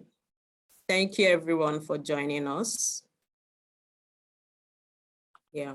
Crier, bien sûr, avec des mégaphones, pose des questions. Et au départ, il y a celle qui parle. Good morning and good afternoon. Thank you and welcome to this breakout room, where I will be presenting and sharing the experience of Breakthrough Action Communication for Health project and strengthening gender competency of health service providers, mainly frontline health workers, through guided gender dialogues and exercises. As I go through the presentation, if you have any questions or thoughts, please hold them until the end of my presentation, or write them in the chat box, and my colleague Olivia and I will do our best to capture and respond to them at the end. So just to give you a little bit of background about the project, the Communication for Breakthrough Action Ethiopia project is an integrated health communication project, mainly focusing on reproductive, maternal, and child health and malaria. The project has been designing and implementing multiple innovative SBC approaches, including mass media and mobile technology, and community engagement approaches to influence positive health behaviors and gender norms within our project areas. And enhancing the SBC and IPC capacity of health workers is also another main activity of the project, which also includes creating a platform for gender-related dialogue to enhance better understanding and better gender integration capacity among health service providers, which I will go into in a more deeper during this presentation. Please note that by health care workers, during my presentation, by healthcare workers, I mean mostly health extension workers and primary healthcare unit directors and health experts at district or Werda level. Some of the insights that we gathered from the literature reviews and during our consultative meetings that guided the design of these gender dialogues for health service providers were that the project's baseline survey showed that from 16 health behaviors, gender equitable norms were significantly associated with 10. And it clearly showed us that health outcomes are highly influenced by gender norms. We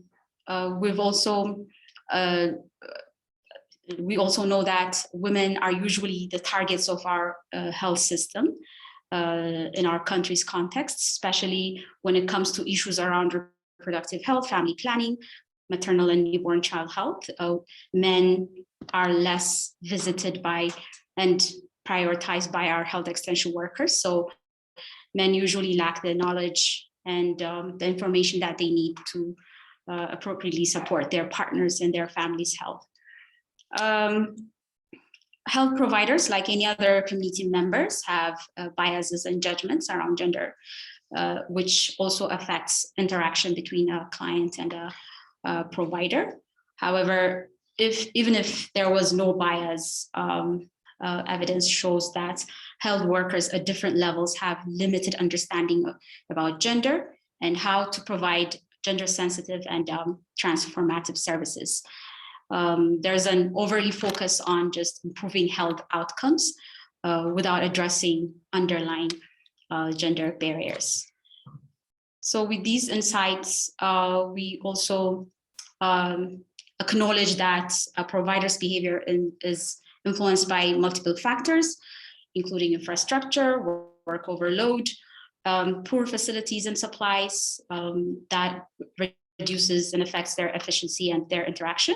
But our focus for this particular intervention was mainly on stimulating thoughts and discussions around factors related with personal gender biases and nurturing gender transformative thinking in their personal and work life. So as part of an overarching training that we were giving for health service providers on SBC and interpersonal communication skills, we designed and implemented a 3-step exercise where first, service providers look within themselves and explore their own attitudes towards gender, and then see the connection how these gender roles and dynamics within a community and households affect health outcomes.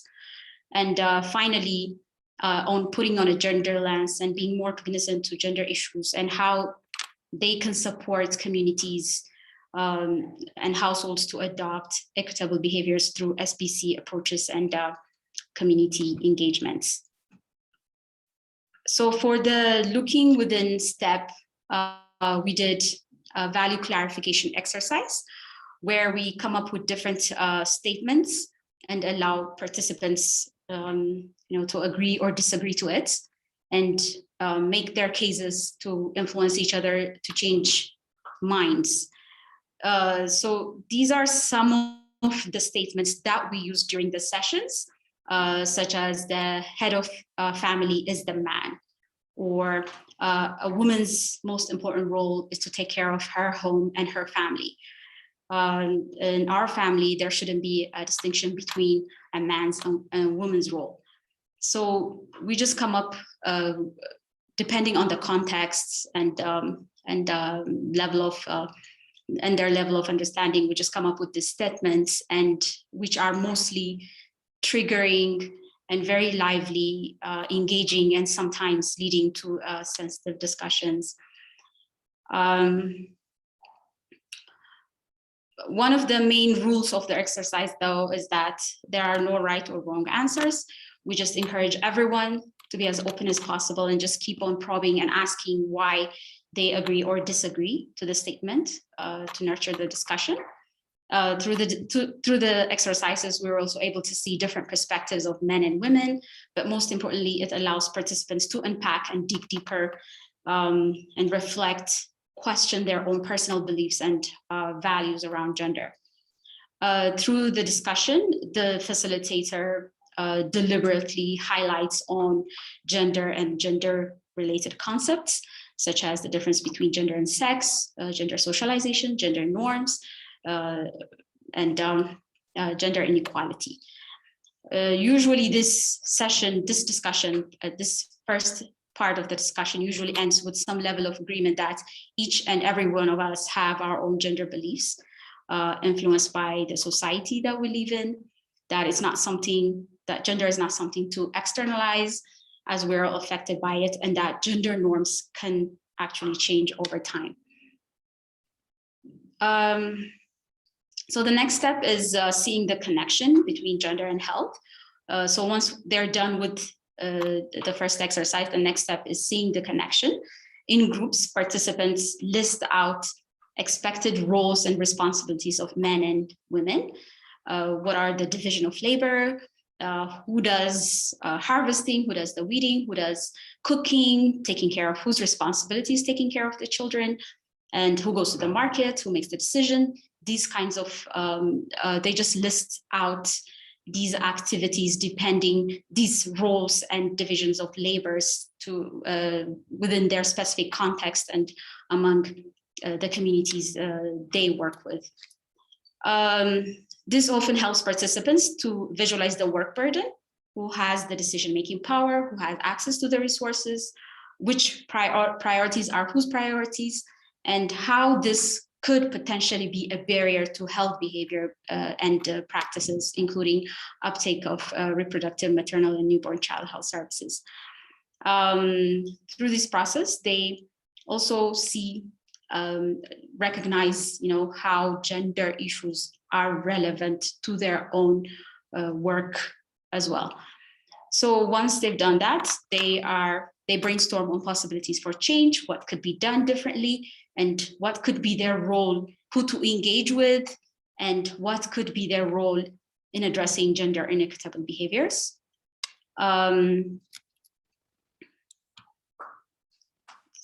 These are some quotes from the participants. The first one is a healthcare provider, a PhD director, who have said that it has helped me see the importance of understanding why women are not coming for services, regardless of their work we do. Healthy practices goes beyond knowledge. And at the end of the day, we have to ask why and come up with a solution. So he was in the process of really recognizing that, just really promoting health behaviors is just not enough unless we're addressing the underlying gender barriers. Another health extension worker from Oromia region also have shared her feedback on how she now better understand the need for husband's participation and how she can better engage with them during her house-to-house visits and her house-to-house visits. So the last part is using SBC approaches and tools for the health extension workers that would help them, put on their gender lens and support their service provision, whether it's during house-to-house visits or any community-wide events. One of the main tools that the project has provided them with to support their SBC work is a set of cue cards that supports them to have meaningful discussions with husbands and couples at different life stages. Within the different life stages, the cue cards come up with discussion questions and actionable messages that encourage and promotes couple communication and shared decision-making among families in addition to sharing of household responsibilities and childcare. We've also provided them with a guide on how to engage other community influencers, especially religious leaders and other community leaders. The project also has also extended the gender dialogue through mass media, through our radio program. But most importantly, what we always emphasize, and we conclude the discussion with a very strong point that change starts from within before they actually start influencing others. So we ask them to come up with a pledge or one small doable action that they would do after leaving the session. So far, for the past year, we have had this session with more than 1,000 health extension workers and health providers. And I'll just quickly go over some of the lessons that we have learned from these sessions. One is interactive exercises rooted in personal experiences, provides opportunities for health providers to reflect on their own personal beliefs and values, and eventually see the relevance of gender to their work. We felt like we had really positive response and really strong engagement from the health extension workers, but we feel like there's a need for more comprehensive gender capacity, strengthening for service providers in general at different levels. We've also seen that using male gender champions to facilitate the discussion facilitates the change process, because, you know, like traditionally, always gender issues are always led and discussions are led by women, and we make sure that during sessions that we identify male gender champions who lead the gender dialogues with the health providers. But at the same time, we've also feel like the cue cards and other SBCC tools that the project has provided reinforces their SBC and really supports health extension and health providers' efforts, their SBC efforts. And it's really important to provide, actionable messages and SBC tools to reinforce their work. However, although they go back with a lot of enthusiasm and, energy and commitment to somehow contribute to gender transformative services, we feel like there has to be further follow-up on what changes have actually been made on health providers, what kind of change has happened, and what kind of impact that has brought on health outcomes as well. So these were some of our learnings. If you have any questions or... Asate, we had one question in the chat about what proportion of healthcare workers in the program were women. So, like I mentioned in the beginning, when I said healthcare providers, I mainly meant frontline health workers, health extension workers, who majority of whom are women. I think almost all of them are women, but healthcare, the PHCU directors are mostly men, which makes, and the district level health experts are also mostly men, but the majority of participants for these sessions were women themselves.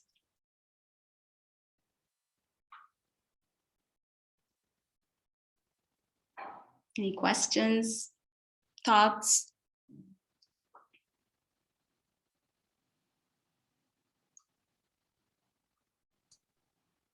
So I'm wondering what kind of monitoring or follow-up you have been able to do to see how this may have changed any provider behaviors, or if that's still in process.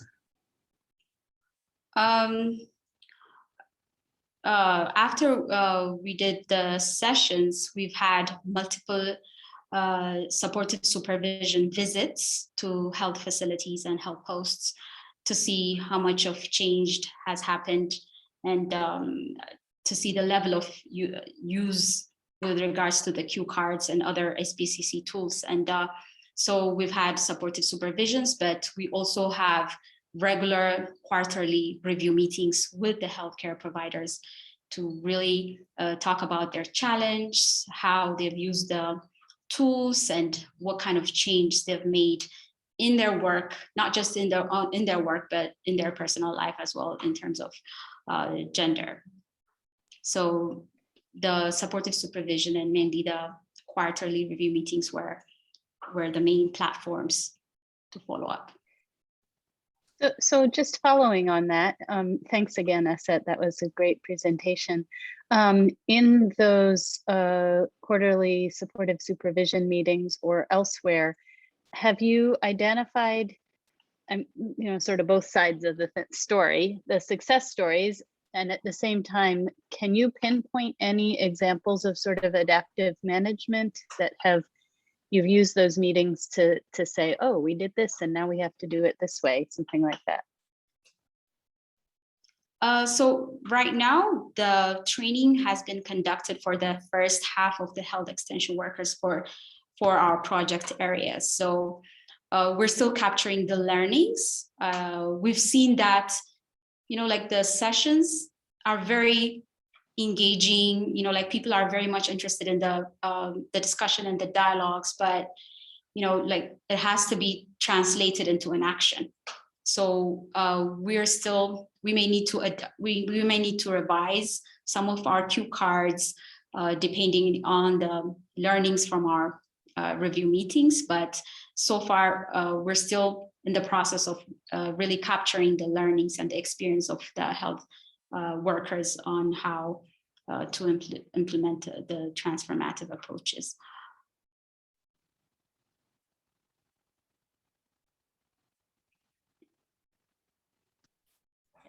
There's another question in the chat, which is, did you combine the HEWs with all other healthcare workers in the intervention?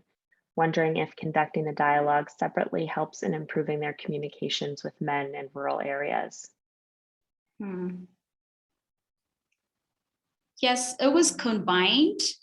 Like I said, majority of them are the health extension workers. So maybe the health, the PhD director could be per session, it could be 4 or 5 health PhD directors, which are mostly men.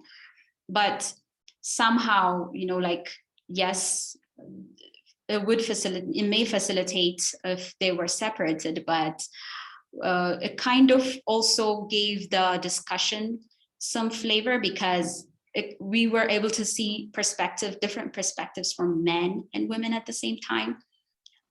There was no challenge, in terms of really opening up and really coming out and expressing their thoughts, because we didn't really see any challenge around that. But something that really came to my mind right now was that actually combining them kind of gave us, like to look at the gender issues different perspective, especially the value clarification exercise was always very hot because men may have different thoughts than women. So it was kind of more positive that they were merged.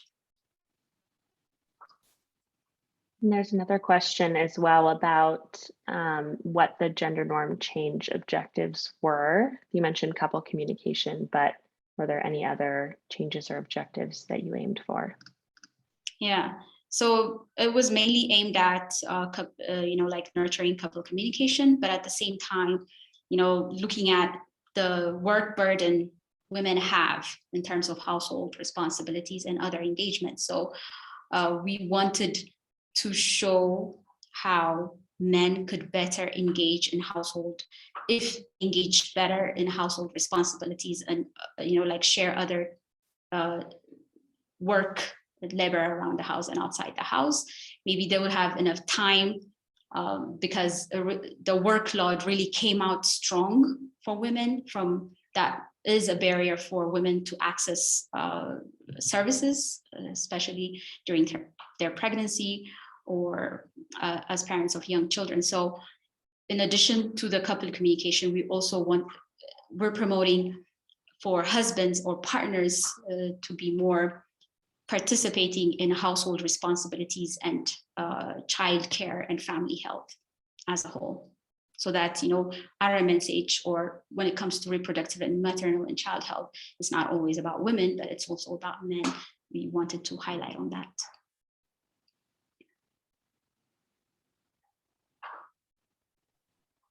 Elizabeth also just added a question. She said, you mentioned variations on personal views by gender. Did you find any variations on views that could be attributed to any particular ethnic groups within Ethiopia? No, to be honest, no, we didn't go in that direction. Yes, it could be different from region to region. In some regions, the variation could be the male participants could be more open, but not on ethnic level. We didn't look into that. But in terms of region, yes, there was some variations, which we also try to adopt into our interventions. Super. And just in the interest of time, I notice we have 15 minutes left here. I wonder if we want to transition to some of the discussion questions. Mm-hmm. Yes. So if there are no additional questions, I would like to. Aset, maybe I'll interrupt you for a moment. You said that you did take into account those regional variations. I'm just wondering if you could talk a little bit more about how you took those into account. During the sessions, for instance, the regional variation is that sometimes certain cultures in terms of priorities and maybe more relevant to, for instance, for Benishangul Gums, where the practice is not really common for other regions. So we just wanted to make sure once they list out the division of labor, that's why we wanted to make the actionable messages and the way forward to come up based on each context, because each region had different, although there were some similarities, each region have their own specific gender issues. Gender relations could be different from one region to the other. So we just kind of, nurtured the discussion in a way that they bring that out and really identify who to engage with in the future to address those issues. And if the issues really come up, we also try to adapt it through our radio programs as well, into our stories, and really have them reflected, have the issues reflected in the different languages of our radio programs. Thanks. So if there are no additional questions, I would like to put out this discussion questions, so that we can all, learn from each other. We may not have enough time to actually go all over them, but I would also like to hear your thoughts around most promising SBC approaches to improving gender competency among health providers. Any learnings or insights from other projects that you worked on or heard about that you would like to share. So if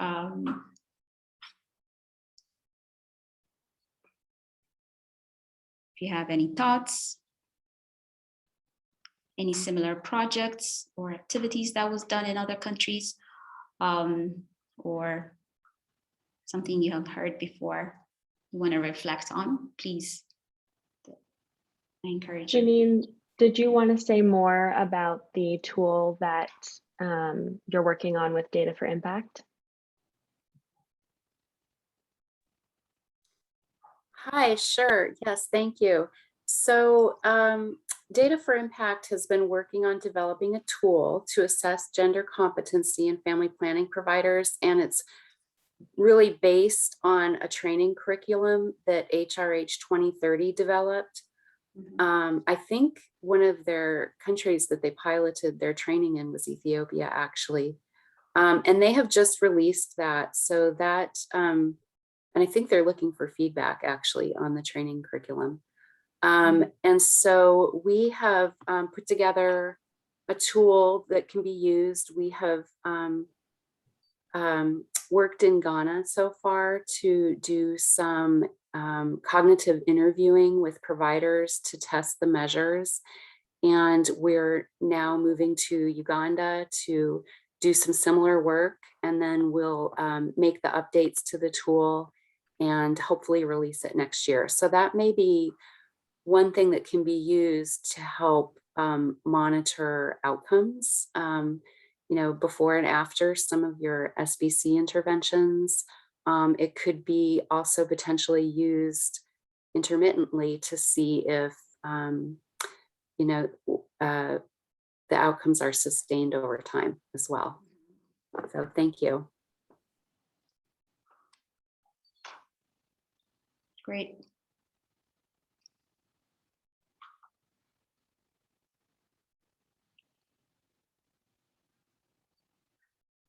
Any thoughts, additional thoughts?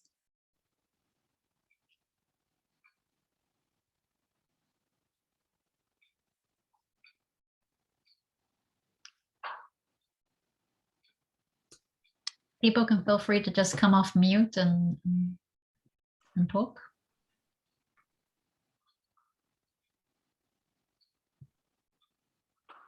Maybe maybe thoughts around also, I think you've raised a very important point. How do we really sustain the positive shifts? And, you know, like how do we monitor and how do we actually really sustain? Maybe we can discuss about that. Any ideas around that? Yeah, I was thinking a set about the thought piece by Dr. Andrew Malhotra that I mentioned in the introduction, and she has some interesting perspectives on thinking through sort of how much we focus on through, for example, SBC channels, and how much we really need to do at the health system level as well, and they need to go more hand in hand. And so I think for that sustainability issue, I think shifts in health systems and the health system building blocks are really critical.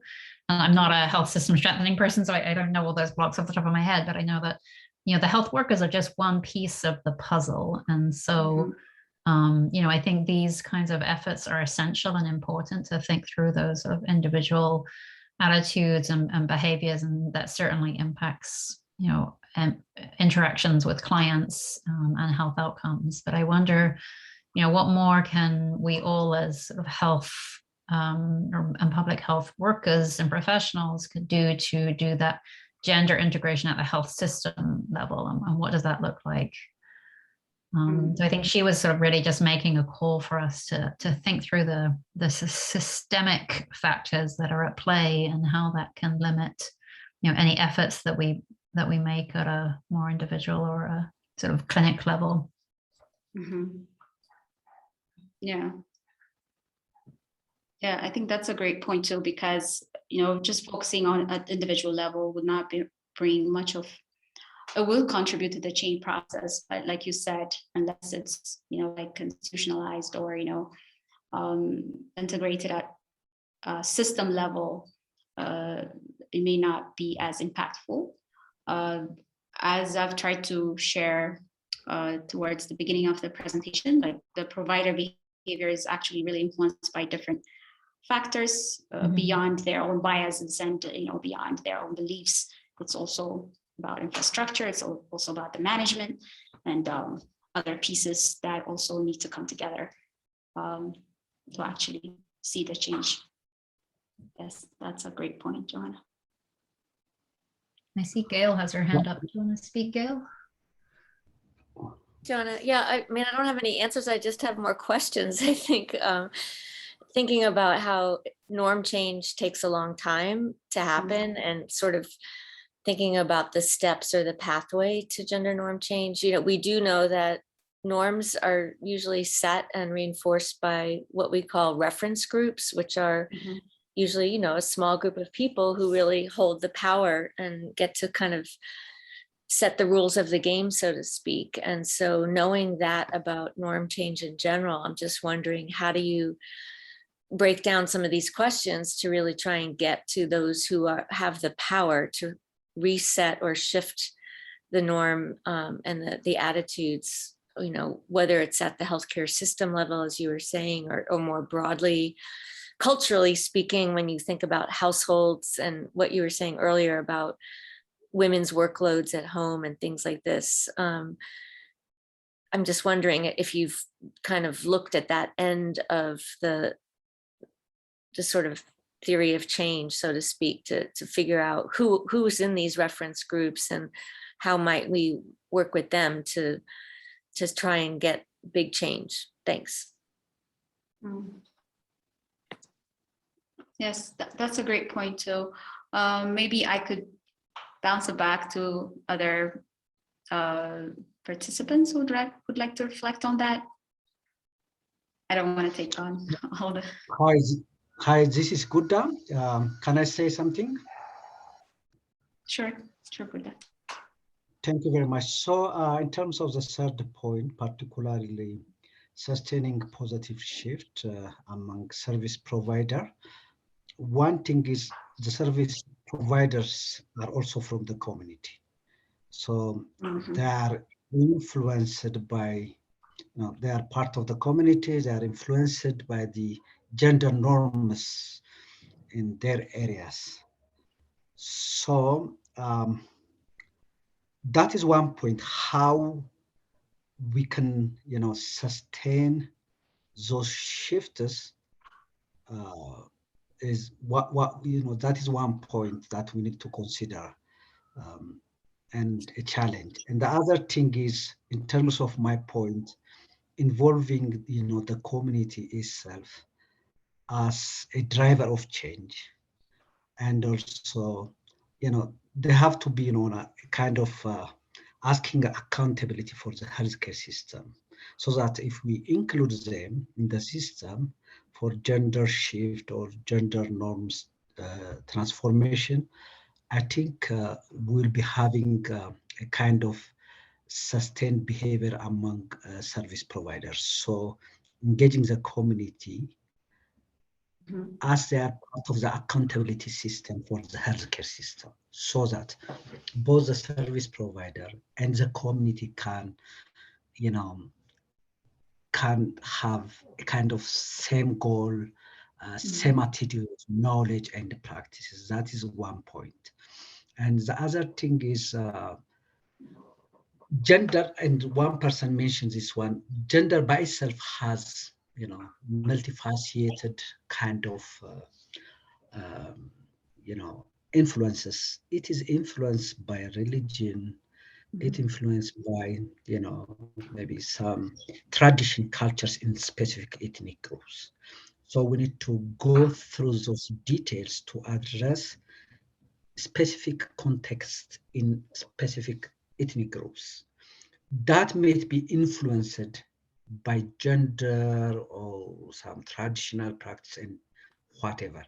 So in our society, the gender issues, there are a lot of gender issues which is ingrediented in the community. So it is hard to get the change immediately. So these are the points that I would like to mention in sustaining the positive shift. So these are the considerations. Thank you. Over to you. Thank you, Gudda. Yes, I think I agree with both, like engaging the community and really identifying who the reference groups are actually what are, because it could be different. It could be religious leaders, like you said. It could be rooted in religion. It could be rooted in culture, but really identifying who our reference groups are and really engaging them to, lead the change process is also another important point. But when it comes to changing cultures and, like norms, one thing that I would also like to emphasize is I always feel like we need to also acknowledge the positive ones, because not all gender norms are harmful or, I just feel like we just need to be more careful and cognizant, and like identify those which could actually be identified with the community, identify those norms which can actually be fortified, or which could be like with the data, which ones could be reframed. So I think we should also use be able to identify and use. I feel like we also need to use gender norms in a more positive way that just really is just aiming for changing.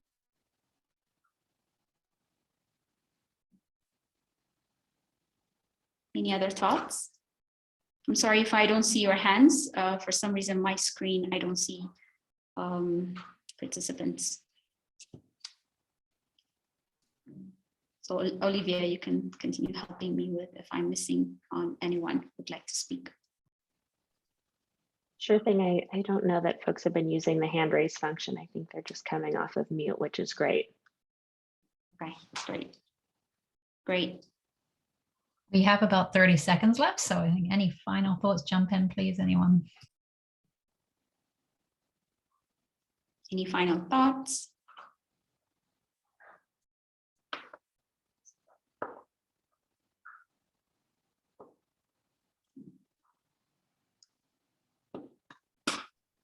If not, then I'll see you all in the main room. Thank you. Thank you. Thank you. Feel free to introduce yourself. Introduce yourself again in the chat. As a reminder, my name is Lisa Cobb, and I am the Deputy Director of CCP's Strategic Communication Programs Unit. And I am talking with you today because I helped develop a tool that's designed to help people integrate social norms into their SBC programming.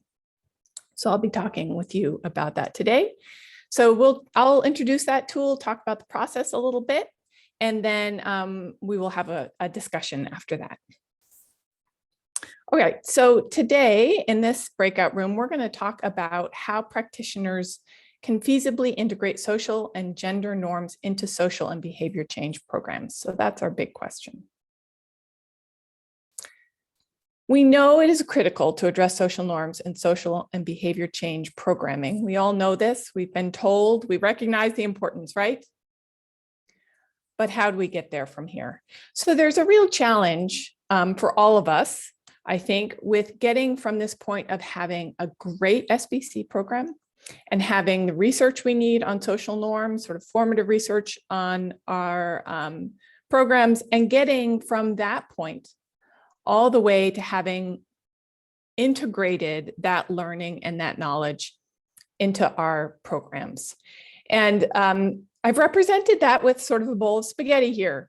You could also represent it with a black box, right? We have this process, this getting from here to there, that's confusing and tangled and not always terribly clear of how you do it. The tool that we developed is called Getting Practical, Integrating Social Norms into Social and Behavior Change Programs. And the intention of this tool is to help us get from research on social norms and an awesome SBC program there on the left to the right to a SBC program that addresses social norms with a little bit clearer of a path. So you'll see this path is not straight. It is a little curvy, a little wiggly. And the tool acknowledges it, right? That this is not an easy process, but there should be a path, and we're hoping to lay one out. Developing this tool was a real collaboration. So it was a collaboration between Breakthrough Action and the Social Norms Learning Collaborative. And so we have the Align platform, which is the platform for the Social Norms Learning Collaborative. And if you don't know that platform, then please go and check it out. There's a lot of great stuff there. And so a whole broad swath of professionals in the Social Norms Learning Collaborative helped vet this tool, design this tool, come up with sort of the important bits that should be in this tool. So there was a whole collaborative process going back and forth to make sure that this tool really had the core sort of theoretical bits in it that it needed to have to be useful. The tool is based on a document called the Social Norms and AYSRH, Building a Bridge from Theory to Practice. And that, again, great document. If you're looking for some more depth in what, how to think about social norms and SBC programming, this is a great tool and a great document. So what we did was we used that document as sort of the core guidance on what we were trying to operationalize and turn into steps and a methodology and a tool. And this tool is intended to be used by program designers and program planners in a workshop setting. So group of program folks coming together. And it can take some time. And one thing that's needed before using this tool that's sort of essential is to have the basic data and research on social norms about your program. So the social norms exploration tool is a great source of that data. So that's a good one to explore if you're looking to integrate social norms into your program, or if you're thinking of using the tool. Oh, wrong way.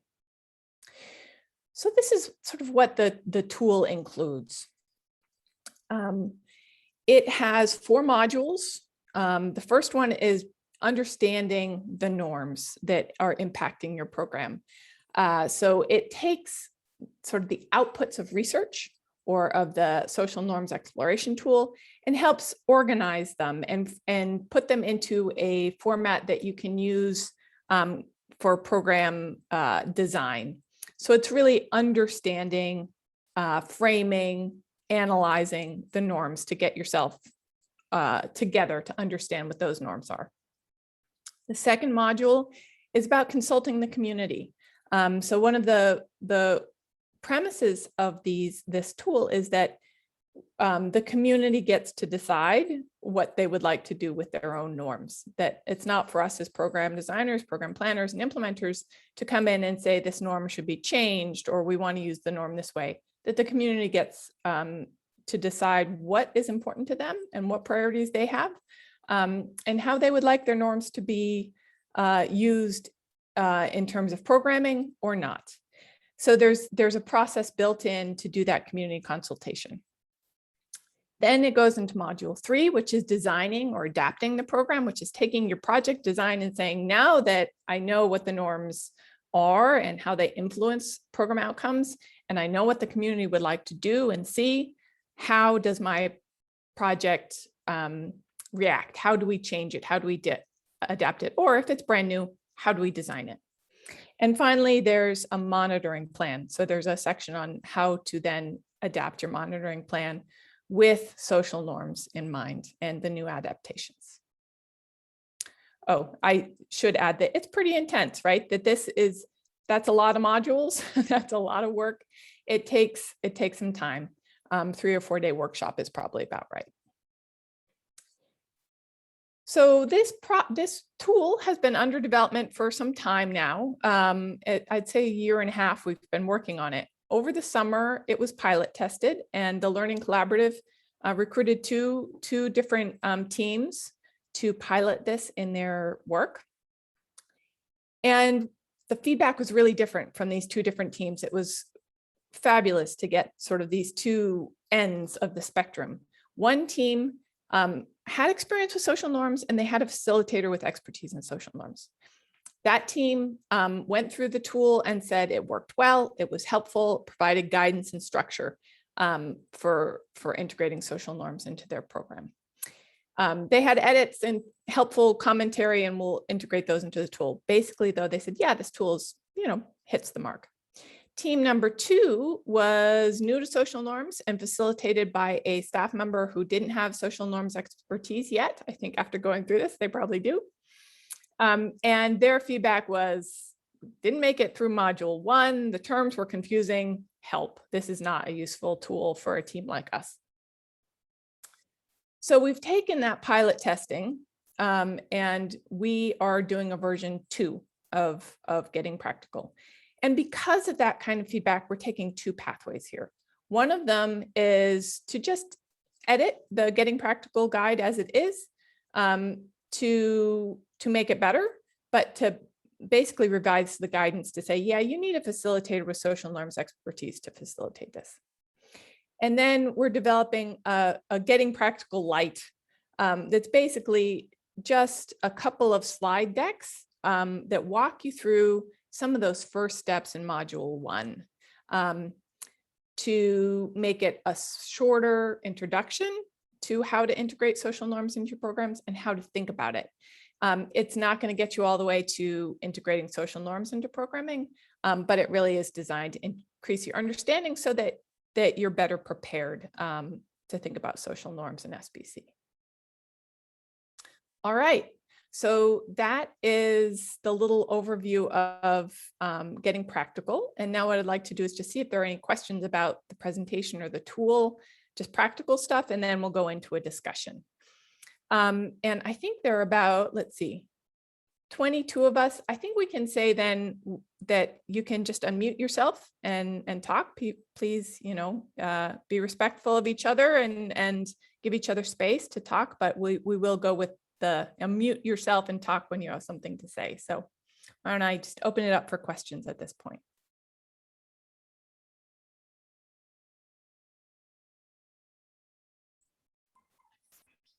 Hi, Lisa in the group. Can I go first? This is Paul. Please.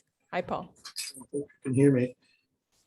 Just a quick clarification question. In that second group where they didn't even go beyond the first module, is it because there was nobody experienced in facilitating the group, or the entire group had no experience? And a follow on to that is, does this mean that every time this tool is used in a workshop format, you'd have to have experienced people in gender? That's a good question. So I think it was a combination of both. I think with using the full tool, the Getting Practical tool, it's going to be necessary to have some folks in the group who are experienced with social norms. This group got stuck on module 1 largely because of definitions and terms and deep understanding of what are we talking about when we're talking about social norms. So the facilitator could have had that. If there had been someone in the group or someone's in the group, they probably could have taken over that role for the facilitators. So I think probably it's necessary to have people in the group who are experienced with social norms. It may not have to be the facilitator. We may have to test it a few more times to figure that out.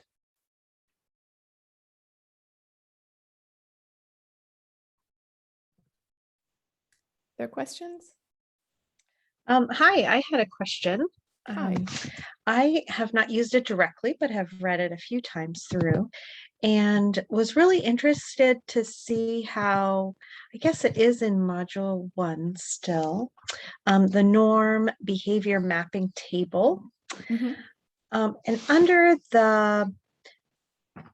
so the table has people list the norms that they find in the community consultation, and then for each behavior, whether there's a direct or indirect effect or minimal effect. And I was wondering if you think that's really key, or if that is a nuance that maybe not all programs need to look into. It does seem, yeah, maybe you could talk more about that. I'd love to hear your thoughts. Thanks. And you have found the spot that was one of the ones that that the group struggled with. So that's great. I think in the next version, at least in the light version, we're going to change that, because the idea of minimal, direct, indirect, it was confusing and maybe not helpful. What we're trying to get at there, and we're changing in this next version, is not to sort of assess how strong or direct, but make sure that when you're thinking about the norm, you can think about how it impacts the behavior. What's the logic chain there? So if we're saying, like, some norm about gender impacts contraceptive use down the line, how do you get there? What's the path?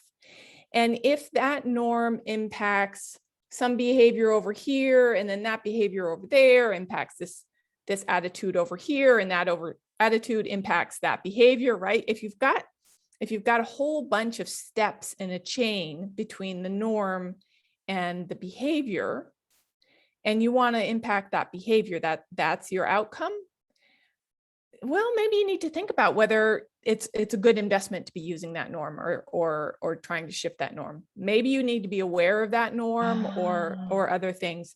But the point here is to really make sure that we're not making assumptions about how norms impact behavior. Okay.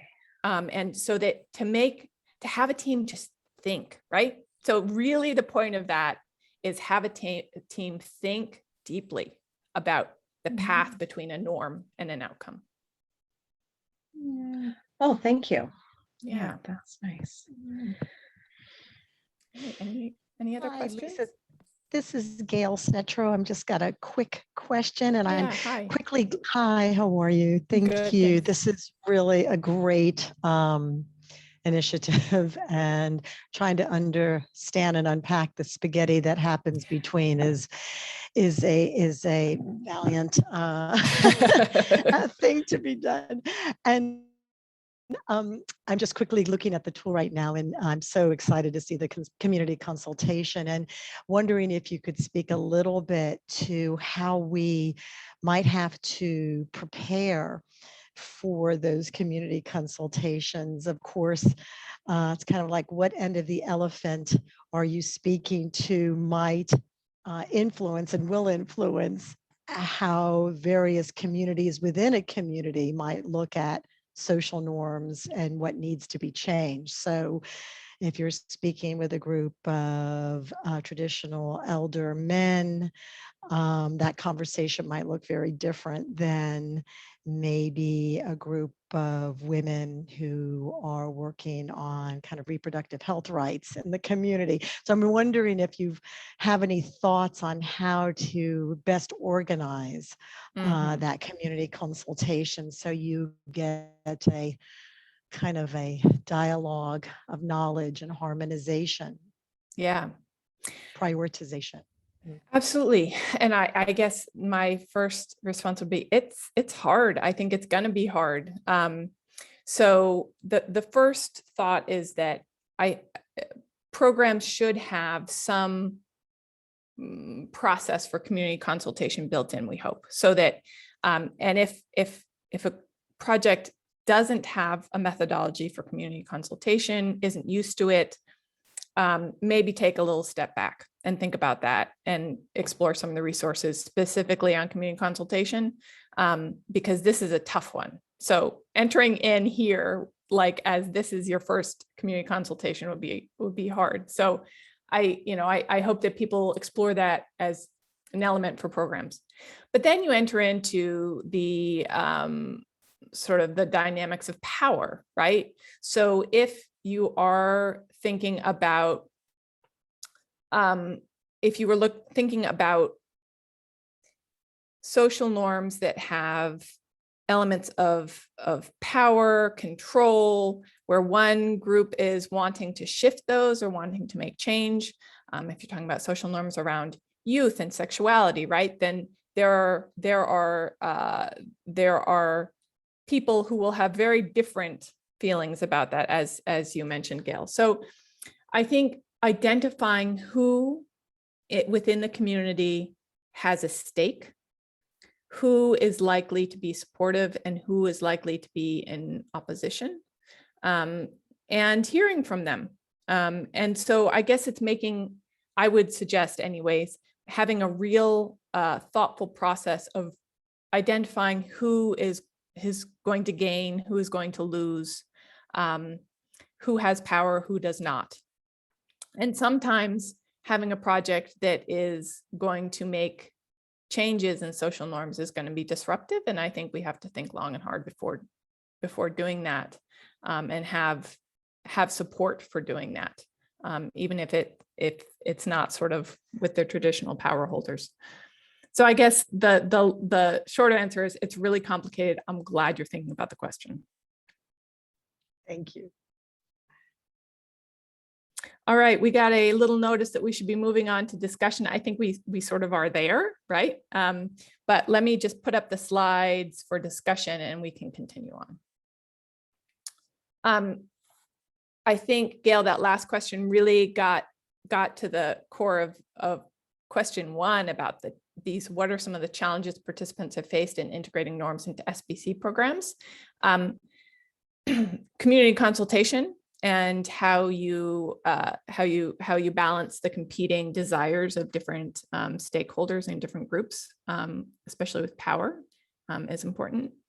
But what about other people? What are some thoughts on the challenges that maybe you have faced? Yes, hello, this is Brian Holmes. Hi.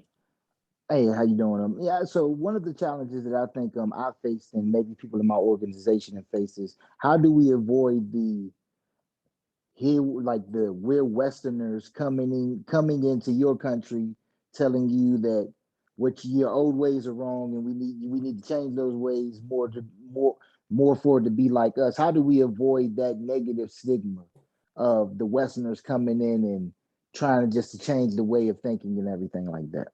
Mm-hmm.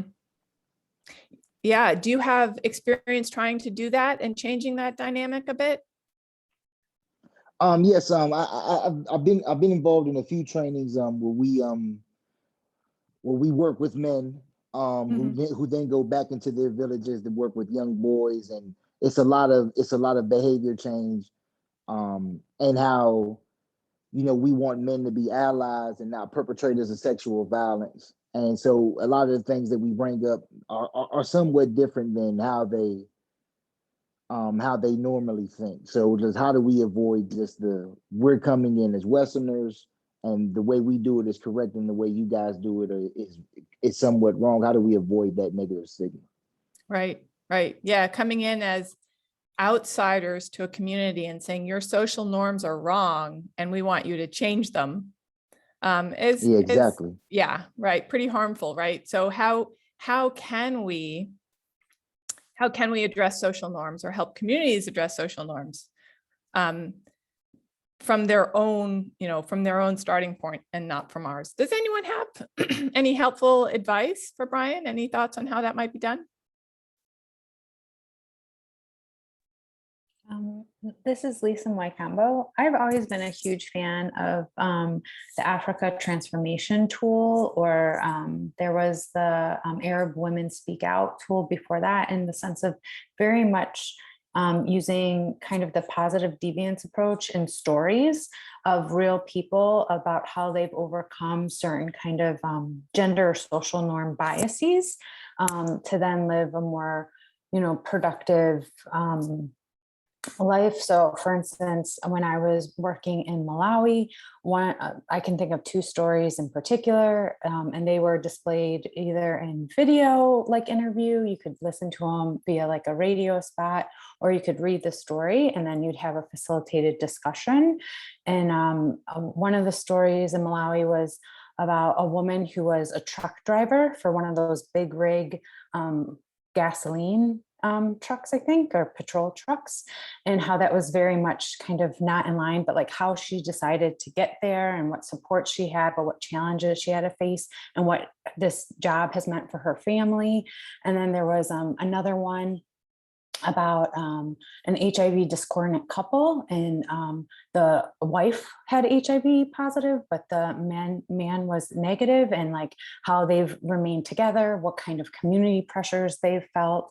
And so like I feel true stories from communities in which you're working in can be extremely powerful. Thank you, Lisa. Yeah, and I think that highlights that within any community, there are people with different views, right? That hold different norms or are choosing to go against social norms in the way they're currently framed. And those people can be voices for change. And there are those folks in every community.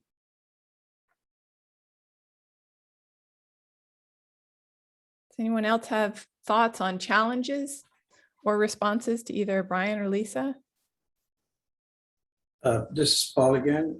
I've had experiences in several countries, but 2 countries stand up very, very strikingly. One is northern part of Bangladesh, and the other was northern states of Nigeria, where I have been involved in some social and behavior change work.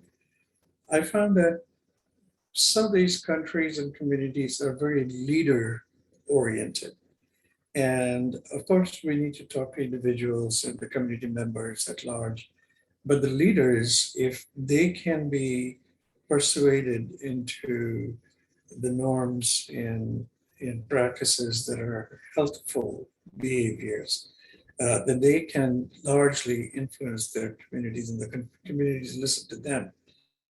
They may not listen to Westerners, but if their own leaders speak certain things to them, I have found that that is very, very powerful.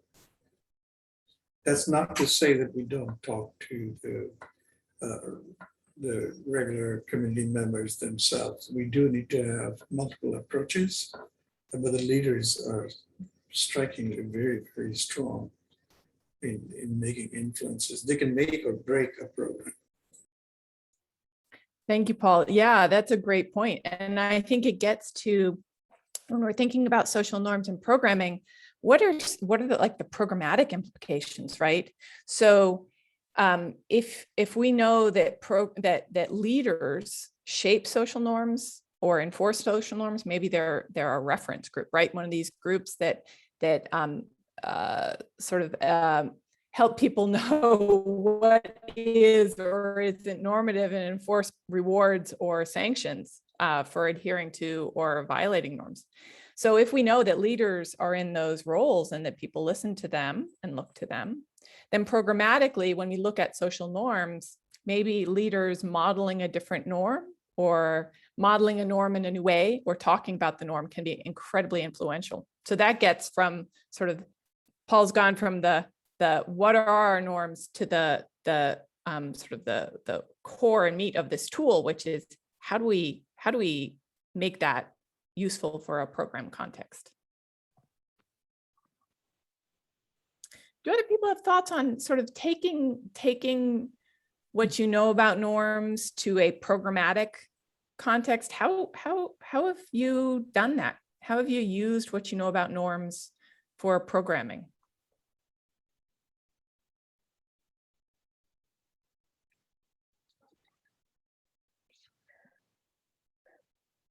I'm not sure I'm answering the question exactly or the previous great discussion. But in working with young fathers, so young men who are first-time fathers in northern Uganda, we didn't start with really addressing the gender issues directly, but we started with the values that they held as being good fathers.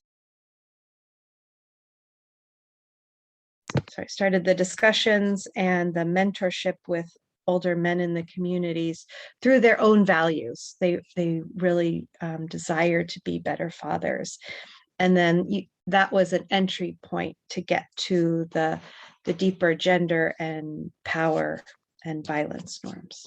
But they were quite excited about becoming better fathers.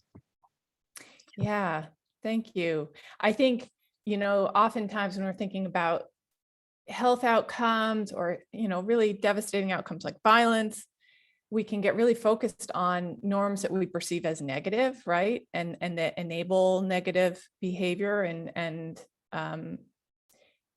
forget that there's this whole world of really pro-social norms that hold cultures and families together, right? And every society has them, every family has them, every community has them. And so looking at a lot of those norms about how to live a good life and how to be a good dad and how to be a good parent and, you know, all these, or a good partner, often those are the norms that if we look at those, they can be really useful programmatically in terms of supporting the health behaviors that maybe people haven't thought about yet. But when you talk about them in the context of a norm that a community holds, it can be really supportive and reinforcing of that health behavior. Does anyone else want to input here? The folks we haven't heard from yet?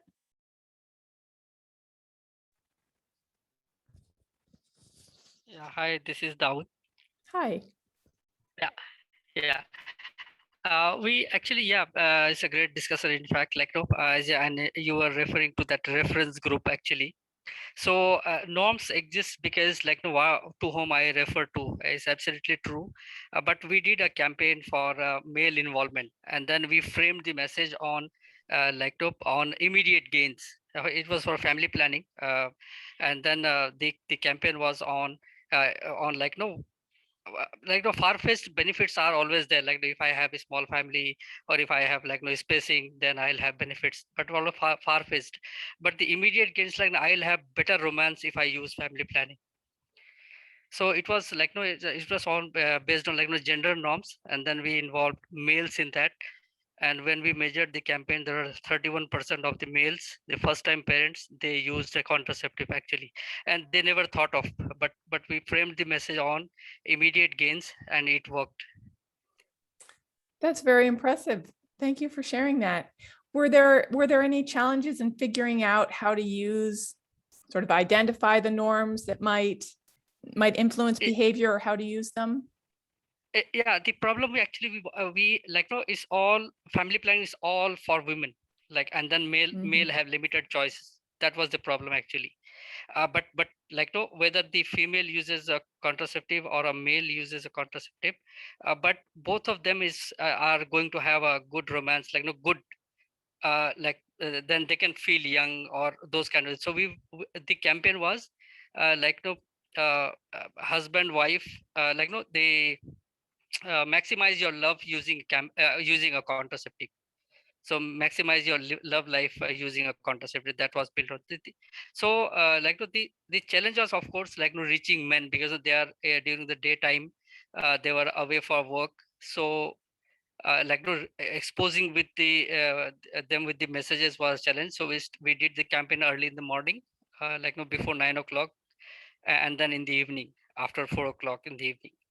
So the exposure was actually the challenge, but we also try to address that part by customizing our media, different timing. Great, thank you. And I think that sort of reinforces that idea again of finding norms that people already hold, right? That men and women hold about romance and love, and what makes for a good partnership. And focusing on that, right, rather than some of the norms that may seem to be less positive or stand in the way, and that maybe you can amplify some of those that really help enable the health behavior. Someone else like to jump in?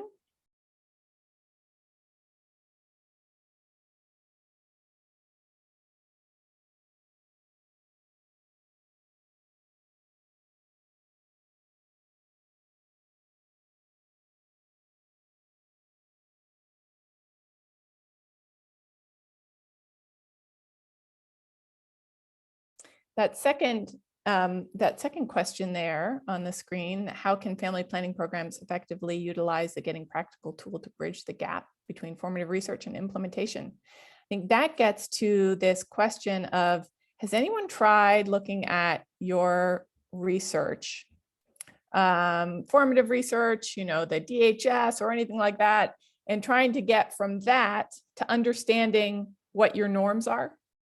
I know many programs that I've worked on have that challenge, right? Getting from the place where you've got a stack of research reports to getting to a point where you can enter into a discussion of social norms. Has anyone had challenges with that?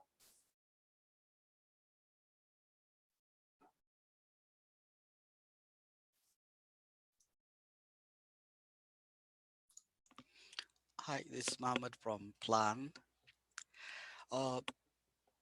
So when we do any programming on SRHR, the first thing we do is a formative research where we consult with adolescent girls and young women, religious leaders, traditional leaders, and community leaders, and identify what the barriers and enabling factors are for social and behavioral change. Based on that, we develop tailored SBC message and also select modality of delivery of that message, intensity, frequency, and which channel which should be used, like this pamphlets or radio, jingles or so. We really use gender equality as a G assessment and as social, formative research to tailor our messaging. Great. And that's, that's the core of it, right? Using that research that you have available in order to tailor your messaging. Has anyone else had experiences doing that? Any challenges or successes?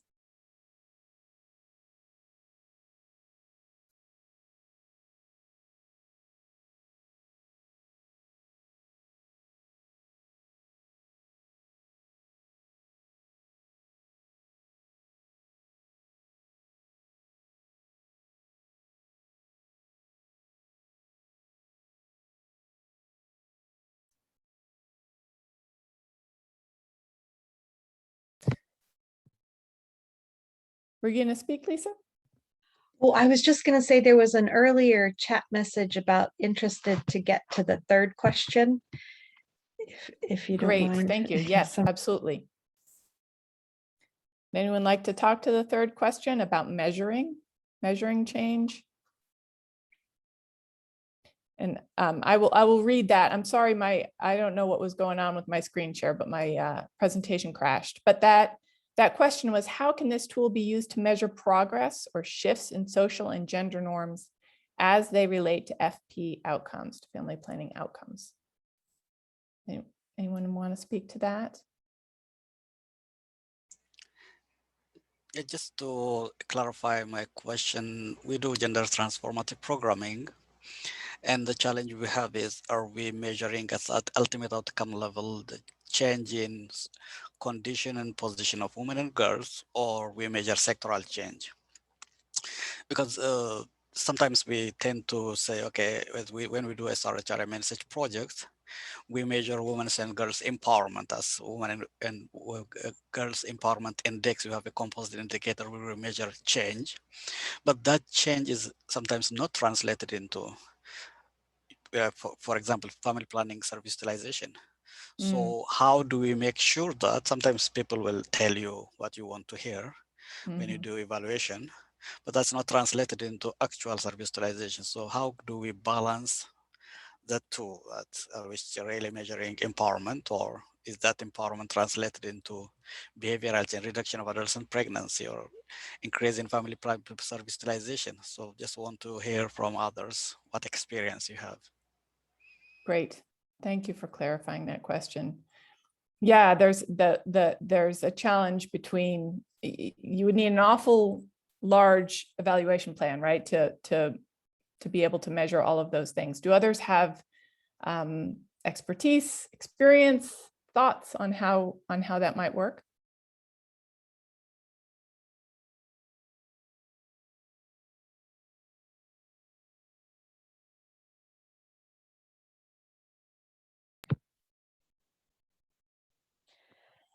Well, I can share it's a big challenge for us.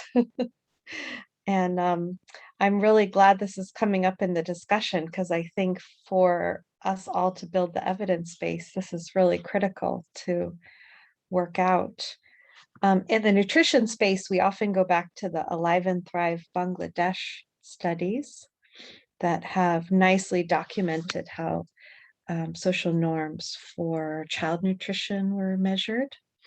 but they asked individuals their perception of the norms. But I'm not sure that's the only way to do it. Yeah. I'd like to learn more. Yeah, and I'll just call our attention to, we only have 42 seconds remaining before they begin to close the groups. But, you know, I think one of the important things here is having a theoretical framework, or having a logic framework, maybe, to be able to say how you think those norms are going to influence your ultimate outcome, right? And that's part of what the tool tries to walk you through, so that if you're addressing a norm over here with an ultimate outcome of family planning use or service use, that you have a logical way that might actually happen, right? Why do you think that will influence that outcome at the end? And so being able to step by step say what the influence chain is, I think is important. That gives you the basis then to measure those different steps and see what might be happening, where change might be happening if you missed something. So I think having a really clear framework might be helpful. Doesn't help with the difficulty of measuring each one of those elements, though, which is an absolute challenge.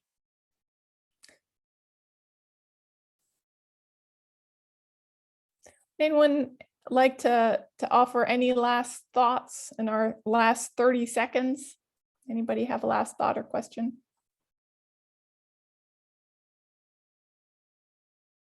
No, well, I will just say thank you all.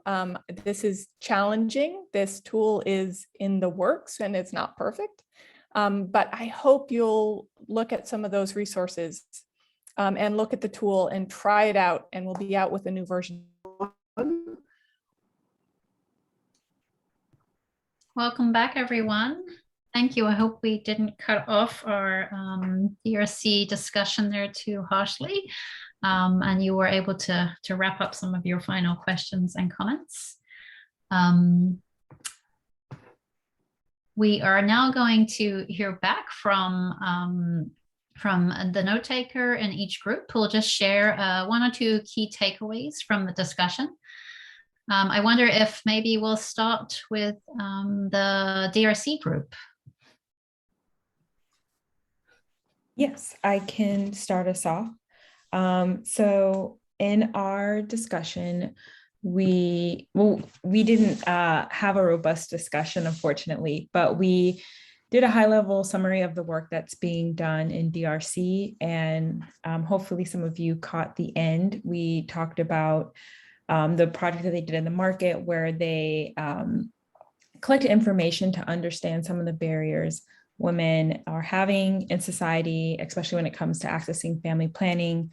And we talked about the parallels between social and gender norms and social behavior change, and how, if we use the two together, we can better understand how to create behavior change both in women and in men to improve access of family planning. Thank you.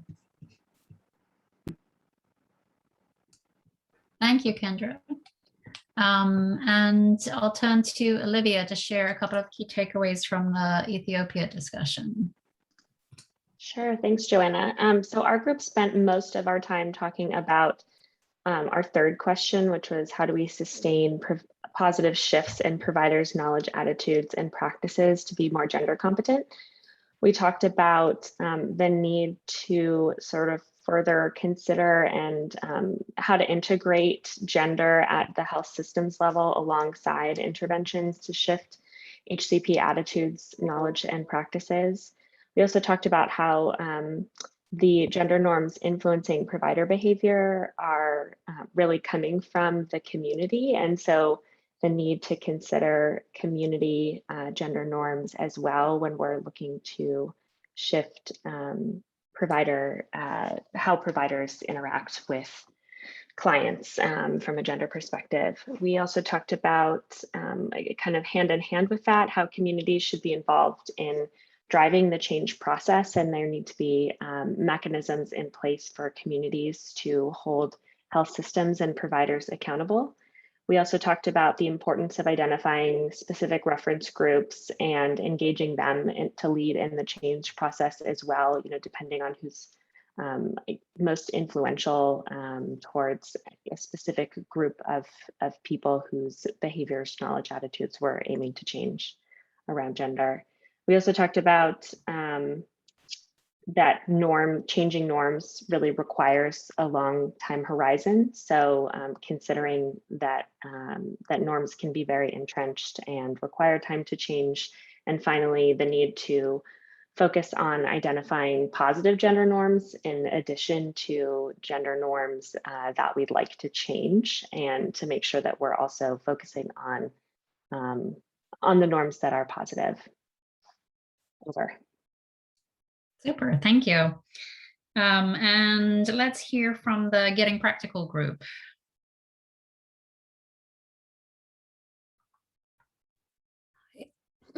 Pardon me. Hi, everyone. This is Danette with the Getting Practical group. Similar to what Olivia shared, we really talked about how it's important to identify the connection between norms and actual behaviors to really understand that logic chain so that we're clear on the pathways and we're not making assumptions about how norms are impacting behavior. So it facilitates a thinking process that allows us to have deep reflection on how a norm influences behavior. And in implementing this tool and having a workshop to disseminate this tool, it's really important to thoughtfully consider the profile of the facilitator as well as the participants to ensure that the necessary experience and expertise around social and gender norms is represented in the room in one way or another. It's also really critical to have a community consultation process for any project, but especially before implementing this particular tool. So it might be necessary to take a step back and review your process before implementing it, since we're talking about social and gender norms, and ultimately it can be a disruptive process in any community. Similar to what Olivia shared, it's really important for this particular tool to engage diverse individuals in the community leaders, community members, and to really understand the different power dynamics that are at play, to know who has a stake in what and who has power and influence within the community. We also talked about how we need to consider programmatic implications of engaging different partners and stakeholders. So if you're going to engage community leaders versus community members, or going to engage both of those groups, how is it that you need to be building that into the actual activities that you're implementing as part of your project? And again, just echoing what others shared, because it bears repeating, not all social and gender norms are negative. We often talk about shifting norms, but there are also norms that can be amplified and fortified to be able to promote healthy behaviors within a community. And they can really serve as an important launching pad for individual and collective reflection on social and gender norms, and really having the community have ownership over what norms it would like to shift and how to go about shifting them in ways that are culturally appropriate. Thanks so much. Great, thank you, Danette. And lastly, let's hear a couple of takeaways from the Nigeria discussion. And if other participants in the meantime want to share any final reflections in the chat, please also do that. Hi, everyone. My name is Allison Pack, and I was the note taker for the Nigeria group. In our discussion, we really emphasized the importance of when using SBC, you use a multi-channel approach and also focus on alignment across projects. And similar to what Danette was saying, there is that huge importance of engaging community leaders and influencers in deciding what priority health issues to focus on and what gender norms currently exist. Like in the Nigeria presentation, there was discussion on really emphasizing the engagement of religious leaders and building up their capacity in various health issues and how to address those issues in their community because of the major influence that they have in their community. And then lastly, we realize that there's more thought or research or just sharing in general of tools on how to measure this positive and sustained shifts in gender norms. Great, thank you, Alison. It sounds like some really great discussions happened in the breakout rooms. And just as a reminder, we did record each of the breakout rooms, and we'll be preparing a webinar recap to sort of help direct you to some of the key highlights in the discussions. And that will go out after the conclusion today. I think we can expect that in the next week or so. So finally, just to close us out, I'm going to turn over to Afif Abduram to share a few final thoughts for us. Ethiopia serves as the Senior Gender Advisor and Team Lead for the Gender Portfolio in the Office of Population and Reproductive Health and USAID's Global Health Bureau. So thank you for joining us, Ethiopia. Over to you. Thanks, Joanna. And thank you, everyone, for all of your great points. I wanted to first thank the team for inviting me to provide these closing remarks. And then also to thank the presenters for their great insights and sharing their work with us. I think I learned a lot and was kind of wowed by some of the work that's being done. So thank you very much.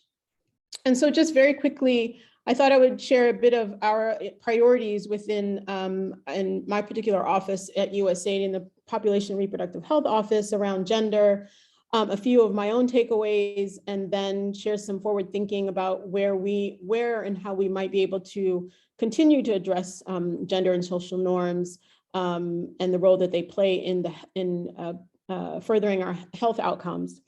So first of all, I think, given the role of norms, gender norms in particular, and power dynamics and inequalities, and how individuals navigate reproduction and the use of contraception and other health areas, the PRH, or the Office of Population and Reproductive Health, has prioritized 3 technical areas to improve gender dynamics across the life course, and also to enhance the particular reproductive health outcomes that we are working towards. So those priority areas are looking at reproductive empowerment, or the expansion of people's ability to make, voice, and act on informed decisions about their reproductive lives, and doing that free of violence and free of being able to do that being able to do that free of violence and fear of retribution, and doing that over the span of their reproductive years. Another priority is engaging men and boys, and really thinking about how to engage men and boys, not only as supportive partners or as agents of change in moving forward gender equality and gender equity, but also as users of health themselves and users of services, and doing that in a way that challenges inequitable gender and power dynamics and norms, and transforming harmful masculinities. And then lastly, our next priority is to really look at gender-based violence and to mitigate gender-based violence by focusing on preventing and responding to different forms such as reproductive coercion, intimate partner violence, and sexual violence and child and early forced marriage.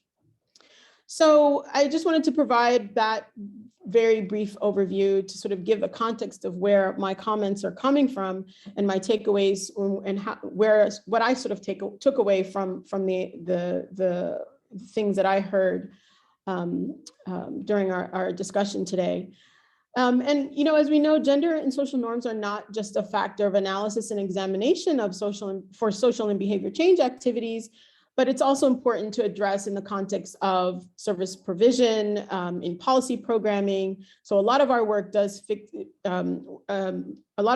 in our sort of forward thinking is looking at how do we address gender norms in those areas. So with respect to my takeaways, I think a lot of what was summarized by the note takers are similar to what I took away from this, and what I think is really important to sort of pinpoint in looking at gender and social norms and the role that they play in social and behavior change. And I think one is that examining gender and other social norms are a way to support individuals and communities to address these imbalances in power. And whether that is power within, such as issues around knowledge and self-efficacy, or power to, such as decision-making about one's health, or even power with, which is, as we know, is collective action to achieve certain health outcomes. And to really think about ways in which these imbalances and inequalities, particularly power over, which can manifest as gender-based violence or controlling behavior, and to really think about how these imbalances and inequalities can negatively affect different groups of people in society.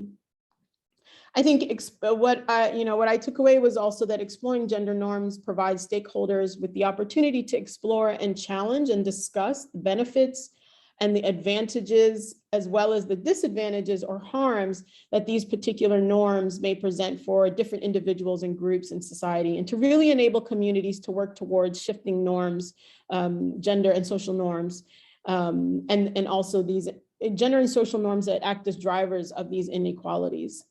So that was something that really hit home for me from the discussion. I think another takeaway is the importance of using theories of for social and behavior change in our work, and paralleling theories, using multiple theories in order to address the norms that communities identify and that they decide they want to shift to improve everyone's health. And then lastly, I think tools that help implementers identify the norms that are drivers for the behaviors that we want to change are really, really important, and really kind of take this broad concept of gender and norms and other broad concepts that sort of fit within this sociological approach to really make it structured and sort of tangible in a way that can help implementers who are on the ground and may not have the bandwidth or the ability to sort of reach out and figure out, well, what elements should be included, what elements should not be included. I think having tools to do that can be very helpful. So those are a few takeaways that really stood out to me. And I think for us, in terms of next steps, and maybe even for the field of practice in general, I think to enhance our work on and explore the role of gender and social norms, I think agency and empowerment of individuals and couples is really important to see how do gender norms fit within that. How do we address and help communities address gender norms to help couples and individuals achieve their reproductive intentions and health outcomes, and using social and behavior change approaches to address agency and empowerment. I think another area of interest is on how gender norms play out in the health system, and also in improving the health workforce and supporting the health workforce. And I think that has really shown itself to be an important area of work given our last year within the pandemic and the issues that we faced as a result of COVID-19. And then lastly, we really, another area of interest is enhancing men and boys' health-seeking behavior and their roles as supportive partners, as parents, and as advocates of change within their communities. I think we can't forget that, there are another group of people who are incorporated into the work that we're doing, and we need to really pick that apart and see, how are we addressing the work? How are we addressing men and boys' health needs? And how are we doing that in an equitable way? Are we addressing gender norms and power dynamics within that work? And I would even expand that to people of gender nonconforming and non-binary individuals. I think there is an opportunity to really see how some of what we've learned from the work that we're doing and how that can be applied to address the needs of everyone and all genders. So with that, I will turn it back over to Joanna, and thank you very much again for inviting me to provide closing remarks. It was such a great conversation, and I look forward to hearing more about how we can really move the needle with respect to gender and social norms in global health. Thank you. Thank you so much, Afifa, and thank you to all of our presenters and note takers today, and thank you to all of you for joining us for the rich discussion.